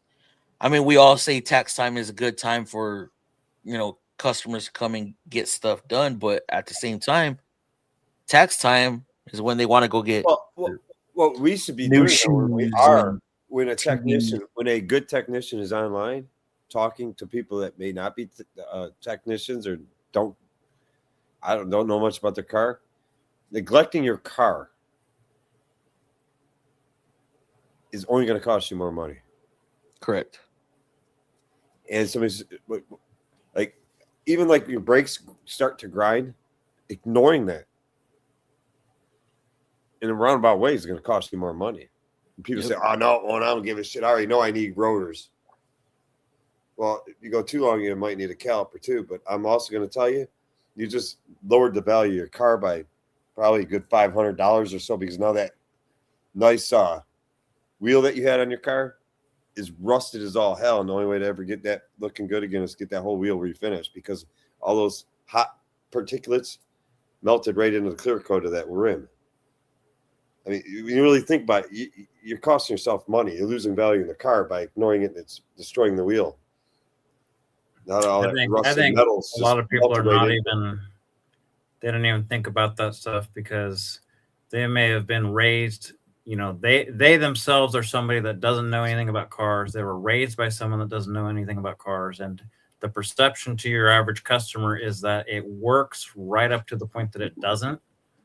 A lot of people are going to get their routine maintenance services at a lube shop that doesn't do any other repairs and may or may not be inspecting for anything that's needed, right? So they can go many, many miles without even knowing it's a problem until they start to hear that noise. But, you know, by the time that they actually hear the noise, a few inspections could have caught that early. Yep. And well, not just that, but you just said they'll go to a cheaper lube shop, something that doesn't even do repairs, just do the maintenance. And that's also can be a mistake, trying to be cheap with that shit, because I don't want to put down anybody in the aftermarket, but there's no, because I am aftermarket, but there's no guarantee that lube shop is using quality product. I mean, people say, "Oh, oil's oil, gear lube's gear lube. This is that. You know, coolant's coolant." Not necessarily. Yeah, I remember working on Volkswagens back years ago that were having camshafts going flat on the high pressure fuel system. The cam lobes will go flat because they weren't using the special Volkswagen spec oil. They were going to the quick lubes that are just using one size fits all oil. That's what I'm saying. I mean, like where we were in my shop, I mean, we got just in stock price 7 or 8 different fucking oils. Yeah. We primarily use Pennzoil. We do have Valvoline product at our shop too. We have some Shell product, which is part of Pennzoil. Shell owns Pennzoil. We carry 3 or 4 different coolants. Trans fluid, for the most part, we do have a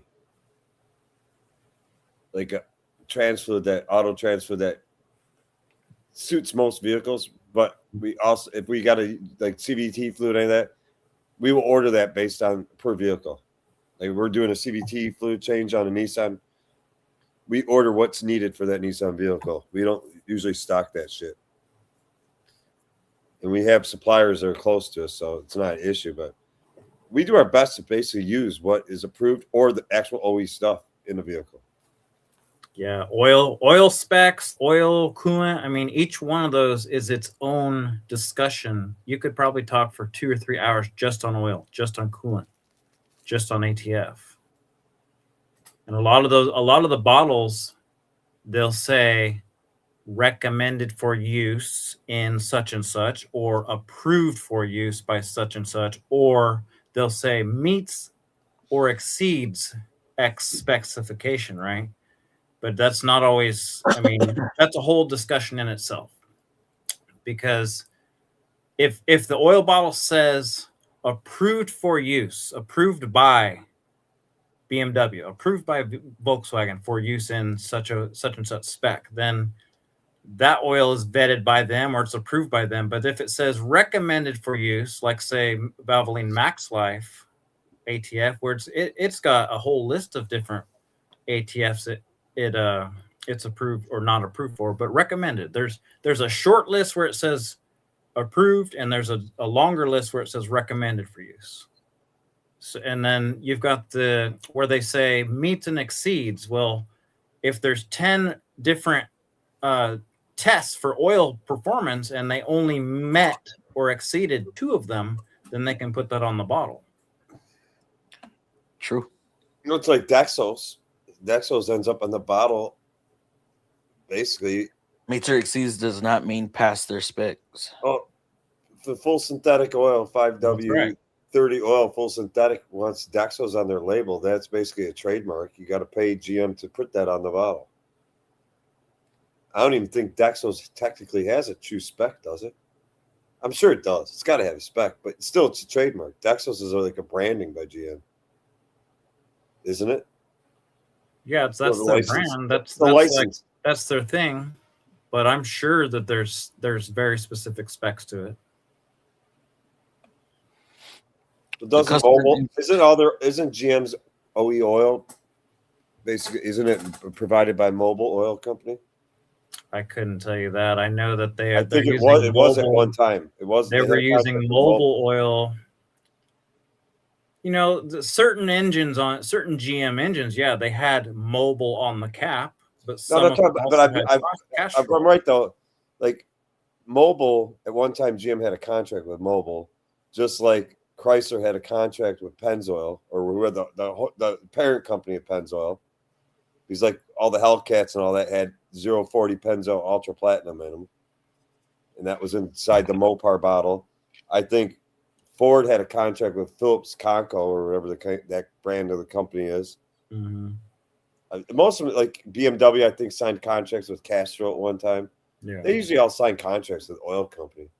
When the contracts run up, everybody's bidding to get that contract with them. I'm not saying those oil companies don't make the product to their spec. I'm just saying that's who makes the shit for them. Yeah.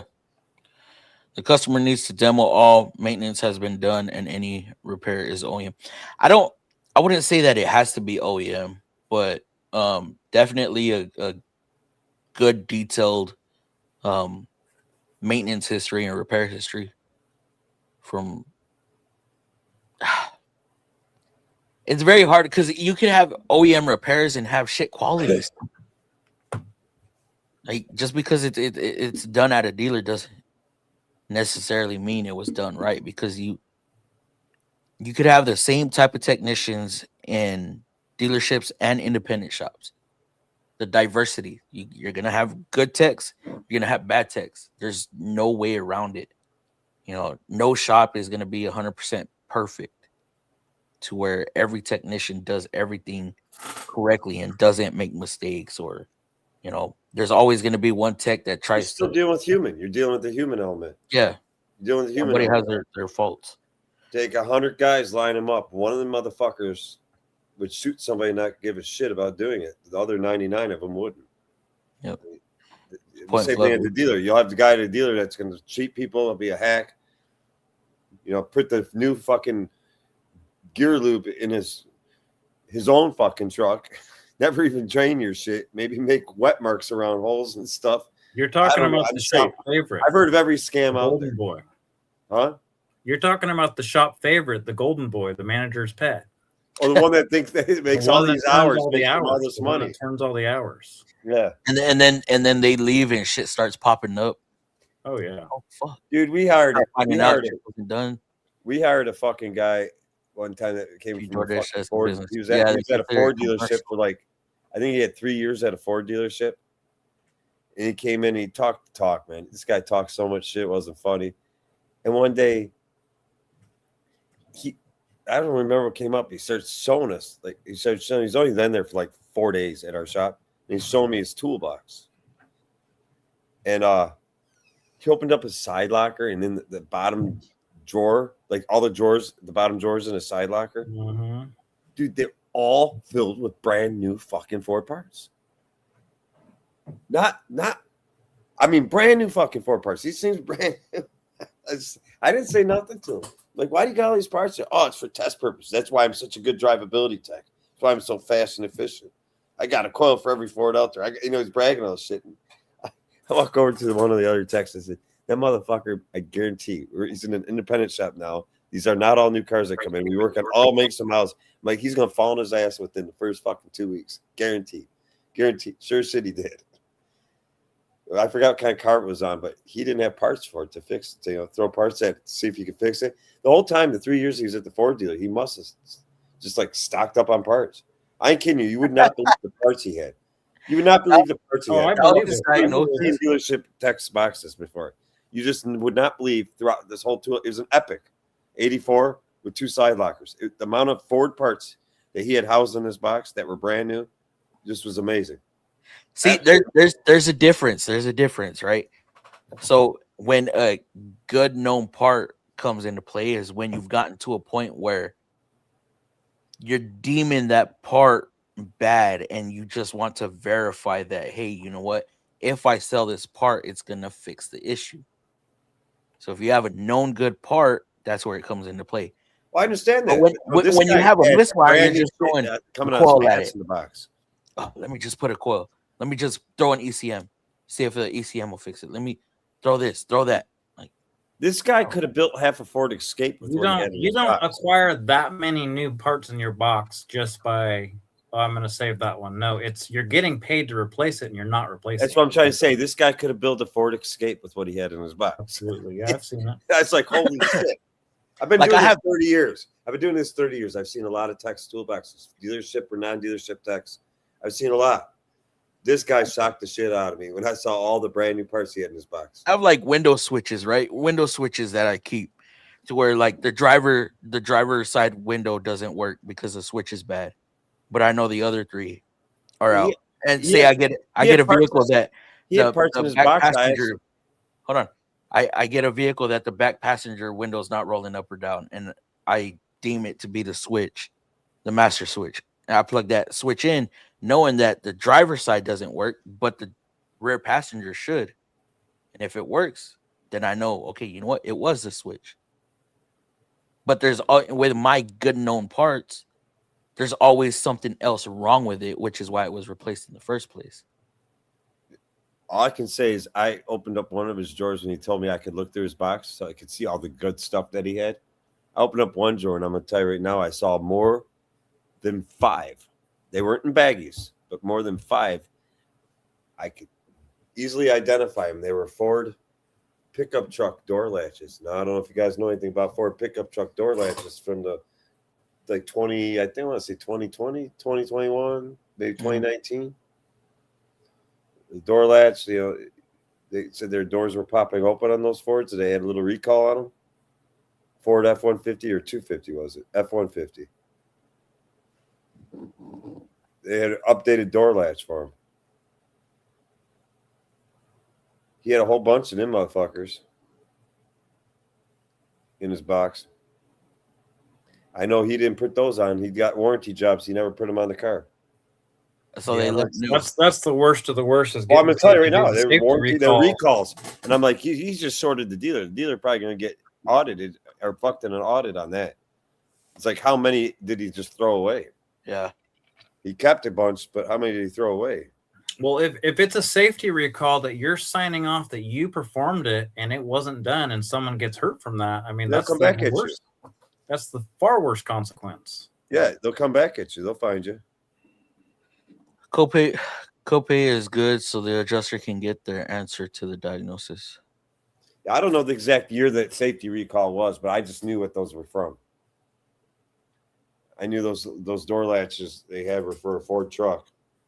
Yeah, that prorate is like Goodwill, so they'll split. Either cut the manufacturer takes up 100%, or it'll be like a 75-25 split where manufacturer pays 75%, customer picks up 25%. It all depends. In my experience, it all depends on how far out they are of warranty, whether it's on age or mileage. And then sometimes there's a cap. So like, let's say 100,000 miles. Like if you got over 100,000 miles, Goodwill won't take over. Rotors aren't cheap anymore. No. It's not the rotors, it's the labor. The labor is no longer cheap. Folks do not cut rotors anymore for the most part. I hear that all over the internet, but I know for a fact when we do brakes under warranty, they will not replace the rotor unless that rotor is too far out. So if you're going to resurface it and it's going to cause the minimum thickness to be under, then yeah, then warranty will pay for a replacement rotor. But for the most part, if you can cut it and it's above minimum spec, that's all you're doing. You're cutting, you're not replacing them. And a lot of people don't even know how to cut rotors anymore either. Volkswagen has very specific oil. I never cut a rotor. I'll machine one, but I never cut it. That's stupid. Meets their experience does not mean pass their spec. Also does not mean that they pay to have their oil tested by Volkswagen. The human element does not show up in the Carfax record. Very true. We call that workmanship. What up, learning? Yo. Safety recall, baby Ford. Safety recall, baby Ford. Ford. Oh my goodness! I keep seeing Ford recalling all these. Well, Ford got their ass kicked the last fucking like hell. GM got a slight ass kicking. Ford got a big ass kicking. I should say they both got a big ass kicking. I think 2027 is going to bring great things, though. I'm prepared to buy a new vehicle. Maybe 2028. I'm hearing GM's getting rid of the fucking AFM and DFM on the V8. They're going to come out with a new V8 2027. It's just going to be just a straight up, old-fashioned, nice small block with all the newest, latest, and greatest technology built into it, minus the AFM and the DFM. I'm hearing Ford's going to be doing the same shit. I guess Ford is going to release a diesel without fucking the depth system on it. Yeah. I'm hearing it's going to be an 8-liter Power Stroke. Oh, shit. A big boy. What's the biggest they have right now? 6.7. I don't know. 6.7 their biggest? Is it? I think 6.7.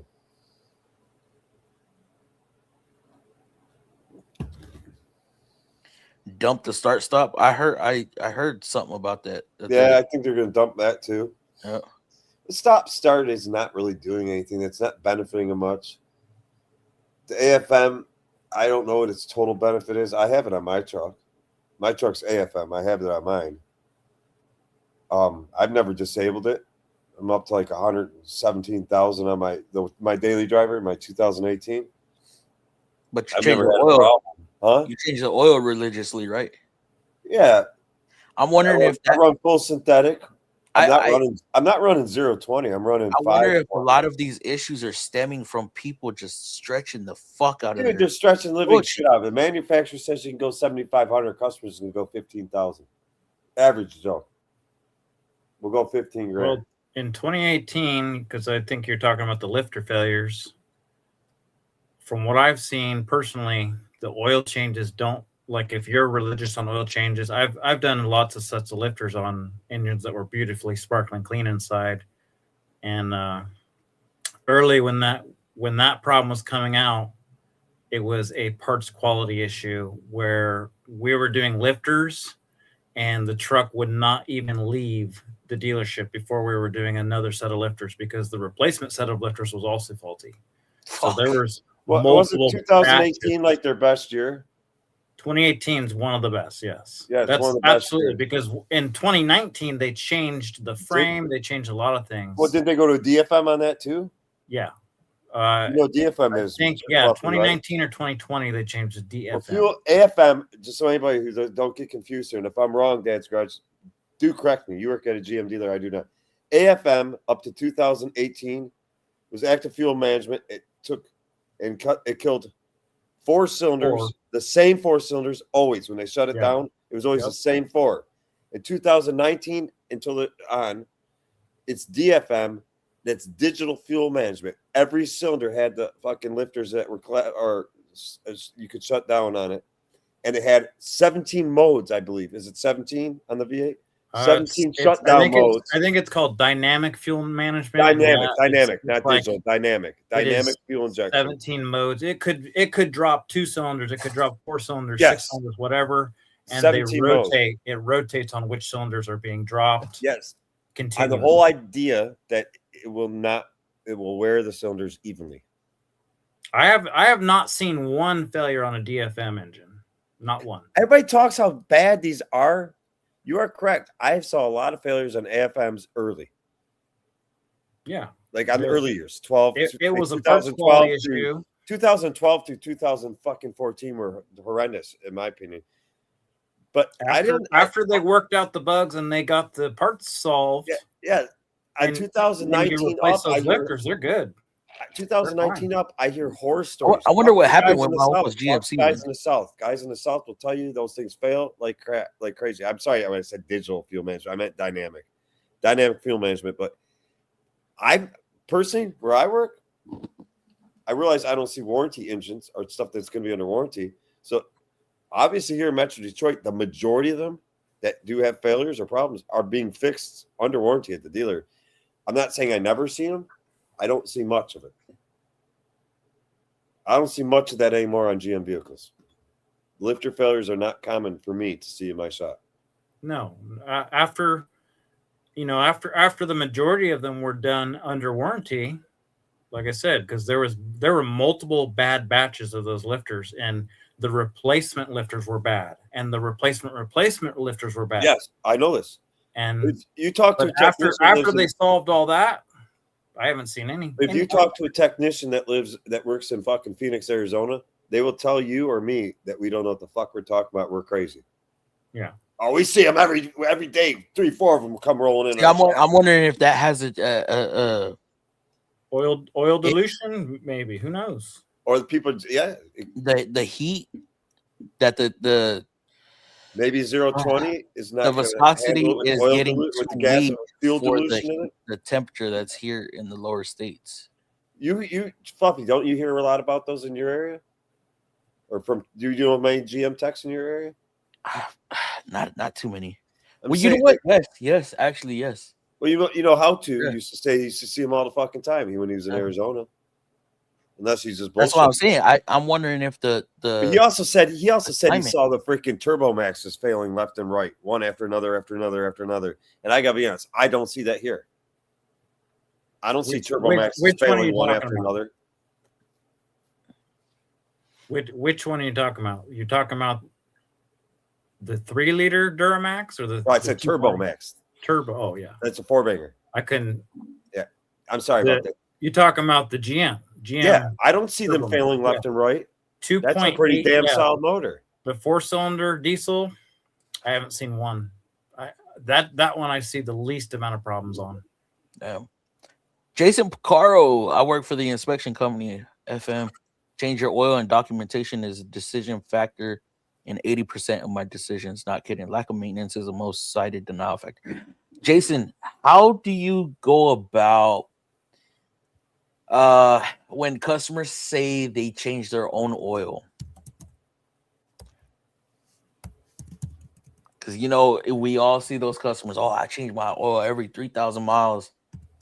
And they have receipts of buying oil. But how do you know that that was actually for that vehicle or that it was actually performed? You're not in repair anymore, Jay? Hit that like button, folks. Yes, please. Yes, Juan, I remember you saying something about it. Receipt is acceptable. AutoZone or CPW is totally fine. Okay. Oh, I wondered about that because I've seen customers try to pull that card. I just know customers can be so they like to lie for no reason too.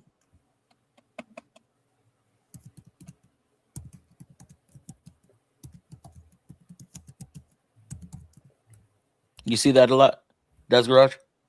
Customers lying, yeah. Yeah. When do they tell the truth? Your AC. I picked up this saying. Cool. I don't remember where I picked it up. Probably iatn.net. But the customer may lie, but the car never will. True. The car always tells the truth. Yep. Oh, it just happened yesterday. It just started happening yesterday. I don't know if the car always tells the truth. Sometimes the Kias don't. Well, the car I'm joking. is more honest than the customer. Oh yeah, I love when it's like 95 degrees outside, and the customers bring their car and they got the AC ain't working as good as it should. Is it blowing cool at all? It's blowing cool, just not as cold as it used to. You get in and it's fucking heat in your face. Like, the car ain't blowing nothing but heat. You know what? I think when you say it's blowing a little cool, it's gonna be cheaper. It's been going out for so long that they got used to it. No, they just think it's gonna be cheaper if they tell you it blows a little bit cool. Your low sticker in the windshield with 9K overdue is a dead giveaway. Absolutely. Yep. You are right there. You know how I recommend oil changes so fucking much based off of a sticker? And you know what happens when I recommend those? Based off the sticker, they get fucking declined. So you're past due on your oil change. It's already in the air. We're recommending the oil change, and you don't want to get it done? Yeah, you can blame the oil life on that because They got to get rid of that 3,000 oil miles life past bullshit due in the by car. the sticker, and it still says 68% oil life. Well, we don't use in Nissan. We don't use the None of that. So percentage. do they still use the maintenance lights, like maintenance required Yeah. light? Yeah. Yeah, and they won't do the oil change till the light's on. Now they have. I've only seen it on one model so far, where it says oil control system. We went to oil control system at like 9,000 miles, but there was also a reminder for oil and filter. Now they took away the oil and filter change and just have that oil control system, which is an algorithm, I guess, based off of maintenance or based off of mileage. I don't know. I'm trying to remember.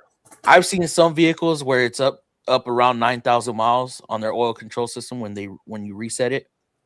I'm trying to And remember. I've seen some down around 6,000. I don't know where the computer's coming up with these numbers. I'm trying to remember. When I reset my oil change, like interval, my oil life in my truck, my 2018. I did it once, and I reset it, and drove it until it hit 0%. I forgot how many miles it was. I didn't like let my oil stay in my truck that long. It could be 10,000 miles or more. It really depends. I think it's up around 9,500 miles on my Chevy pickup before it went to 0. If you were to do all freeway driving, well, I'm about half and half. My driving's about half and half. But if you do a lot of idle in that truck, the oil life will decline. It never idles for the most part. Only idling I do is at a red light. Well, it's part of that algorithm. Is if you do a lot of idle time, if you do wide open throttle, hard accelerations, there's several factors, but those are the two that I know that will really cause the oil to go down faster. I just recommend a fucking oil change, whether you're using a synthetic blend. I think today's oils are far superior to the oils that we had 25, 30 years ago and 40 years ago. And by far, they're way superior to oils from 50 and 60 years ago. My rule of thumb to the customers are, if you're just using a standard oil in your vehicle, which I don't know of any shops that are even using that anymore. I'm talking non-synthetic, just straight up basic conventional oil. You could probably still go $5,000 with those oils today. I still say 3,000 with those, but $5,000-ish. Is there 5,000 miles? Whether we use a synthetic blend. Synthetic blend's only about 10% synthetic on average, but it's still better oil. As far as I know, I remember reading that most of your conventional oils could pass off as synthetic these days. And I don't know if oil is really completely better than it used to be. Yeah, in some aspects, but in some other ways, it's worse because they had to tweak the additives to satisfy emissions, keep catalyst. Catalyst stop fuel dilution and fuel breakdown. Yeah, stuff like that. GDI. I just tell customers don't go more than $5,000 if you want your car to last. If you're using some AMSOIL signature blend, you can probably get away with 7,500 with no problem, even 10,000 with no problem. But you better check your oil level. You better make sure you're not losing oil at the tailpipe. I just tell them that's a big one too, because you got what AMSOIL has proven that they can last 7,000 plus miles, 10,000 plus miles, and still be protecting properly. But oil and fuel dilution is a big fucking problem, and just because you're going that long, I put AMSOIL on my shit. I'm gonna go 25,000 miles. This Pennzoil bottle says guaranteed up to 20,000 mile protection. Mobil One says guaranteed 25,000 mile protection. Read the back of the bottle. Tell me what the guarantee is for your engine. There is no guarantee. That's fucking advertising. There is no guarantee.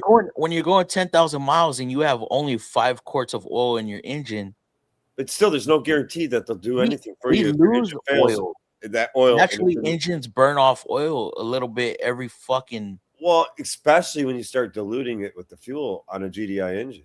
Well, the way I understand it is for those extended drain oils, the advertising, if you were to send it off to a lab, it's probably still going to pass the test. But how contaminated is it? Well, that's what I'm saying. I just tell customers, if you want the best, absolutely, you want the best out of your engine, don't go any more than 5,000.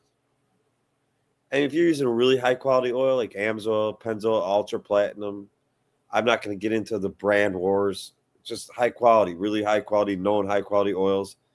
They're meant like for high performance engines and such. You probably easily can get away with 7,500. I'm just saying, your average full synthetic oil, I would change it by 5,000. I wouldn't go much more than 5,000. Just get that. I think $5,000. $5,000. Let's get that old shit out, put fresh shit in. Your engine will last a long time with that. You want to perform. Okay, what about months? I don't know if time hurts an engine today as much as it used to, like hurts an oil today, like oxidation takes place. I don't know if it happens as badly because of all the ad pack they got in the oils. I think you drive your car once in a great while. You got to just say you got a Corvette you just take out on a nice weekend here and there. You don't take it out in the rain. You don't drive it in the snow. That means here in Michigan, unless you're going to go like from here to the fucking Upper Peninsula, you're going to probably put like 1,000 miles at most on your Corvette a year because you're not going to drive it in shitty weather. Well, you just basically ruled out from October until freaking end of April. And if you don't take it out in the rain, let's out half say the summer. that you live in a high humidity area. I'm just saying, I would change it at least once a year if you're only driving 1,000. Yeah, once a year, but even that might not be enough. But I mean, if you're not driving it, then why change it? But if you live in a very high humidity area, well, oil will oxidation once it touches oxygen. Well, you're gonna end up with moisture in the oil pan, water, just from daily humidity. Yeah, hot and cold changes too. What about this? Now that everybody's going to forced induction, turbo cars. Yeah, turbo sharing this. Remember, starting to cook the oil. You got to, anybody who sits there, anybody knows how an automatic transmission works. Do you know the nastiest thing in an automatic transmission? The nastiest thing to trans fluid in an automatic transmission is the torque converter. Oh, well, torque converter is shearing the living piss out of fluid until it gets point of lock. And heat. It's heating the hell out of it, shearing the hell out of it. What do you think your turbo's doing? Times 10 on the engine oil. Turbo's just tearing the hell out of that oil. So oil quality, changing it is huge. I mean, I think GM is one that fucking perfected. They're getting into getting smart with the turbos. That gas 4-cylinder, the 2.7 Turbo Max that GM has. If I'm correct, don't they have some type of solenoid on it to either flow coolant through the turbo after the thing shuts off? Some of these new ones, they've got. I think they do it to cool that oil down that's in the turbo. They've got the big oil control or the coolant control valve with like a million ports on it to get rid of the thermostat, which thermostats worked good for 50 or 60 years, right? And these plastic electronic valves are failing left and right. Multi-way valves. Yeah, they've got the multi-way valves and they've got electric pumps. So yeah, they could circulate coolant to cool it down, but there's no electric oil pump because after you shut it down, there's no oil flow. But after you shut that thing down and that turbocharger is cooking hot and that oil is sitting in the turbo, it is being baked in the whole time and it's building up deposits. The only way y'all know what turbo timers are, right? Yeah, I'm sure y'all do. Wondering why they don't incorporate that anymore into OE manufacture stuff. Because that would bring their emissions ratings down and their fuel economy ratings down. Yeah, I guess you're right. If I'm right, well, Quaker State and Pennzoil are both product lines and brand names that are owned by Shell Oil Corporation. What kind of oil do you use, Jason? So for a few minutes, remember this. Stick with you because I do like you and respect you. It sounds like a shop talk. So good, dude. Seems even Walmart cheap oil is better to have than good oil for more than $5K. Pennzoil or Mobil 1 period 32-year MasterTech. Never lost an engine. I've lost one engine, but I think that was my own. I think when I changed my oil in the Cobalt, I did it off of just muscle memory instead of putting 6 quarts. I put 4. So I think I ran it low on accident because I was used to putting 4 quarts in Nissans in the smaller cars, and I think it just slipped my mind. I didn't realize I only put 4 instead of 6. CVT oil sticks really bad. Should be sticky. Pennzoil on sale at Menards, not an advertisement. What the hell? Pennzoil or Quaker, dude, they must be doing something right to be in business that long. Folks, I best hit the hay. I got honeydew stuff in there. Yeah, I'm about to shut this thing down too. It's 1. I got to deal with that Sierra tomorrow in the morning. My boss has a 22 Malibu with turbo and water. Got in turbo with turbo and water. Got in turbo and took out turbo. GM can't get one back ordered. Damn. Can't get a turbo on what? It's a what? I know, fucking Malibu. That's a 22 2.5 Malibu. turbo, isn't it? It's a Hot 2.5 soak. turbo, isn't it? 2022. I'm trying. I can't even picture a 2022 Malibu. The 2022 Malibu has a teeny tiny little turbo. It's 1.5, isn't it? Yeah. 530 conventional oil in my truck. 530 in the Honda. 040 full in the Audi V6 supercharged. I could get a turbo for that car any day of the week, Shannon, or whoever was saying that. Later, Mark. Sticks. LOL stinks. That's What correct. you keep put is burnt, yeah. With GM right now, is there? Yeah, I'm gonna go What was backstage for just There's a little. no GM turbos on back order right now, are there?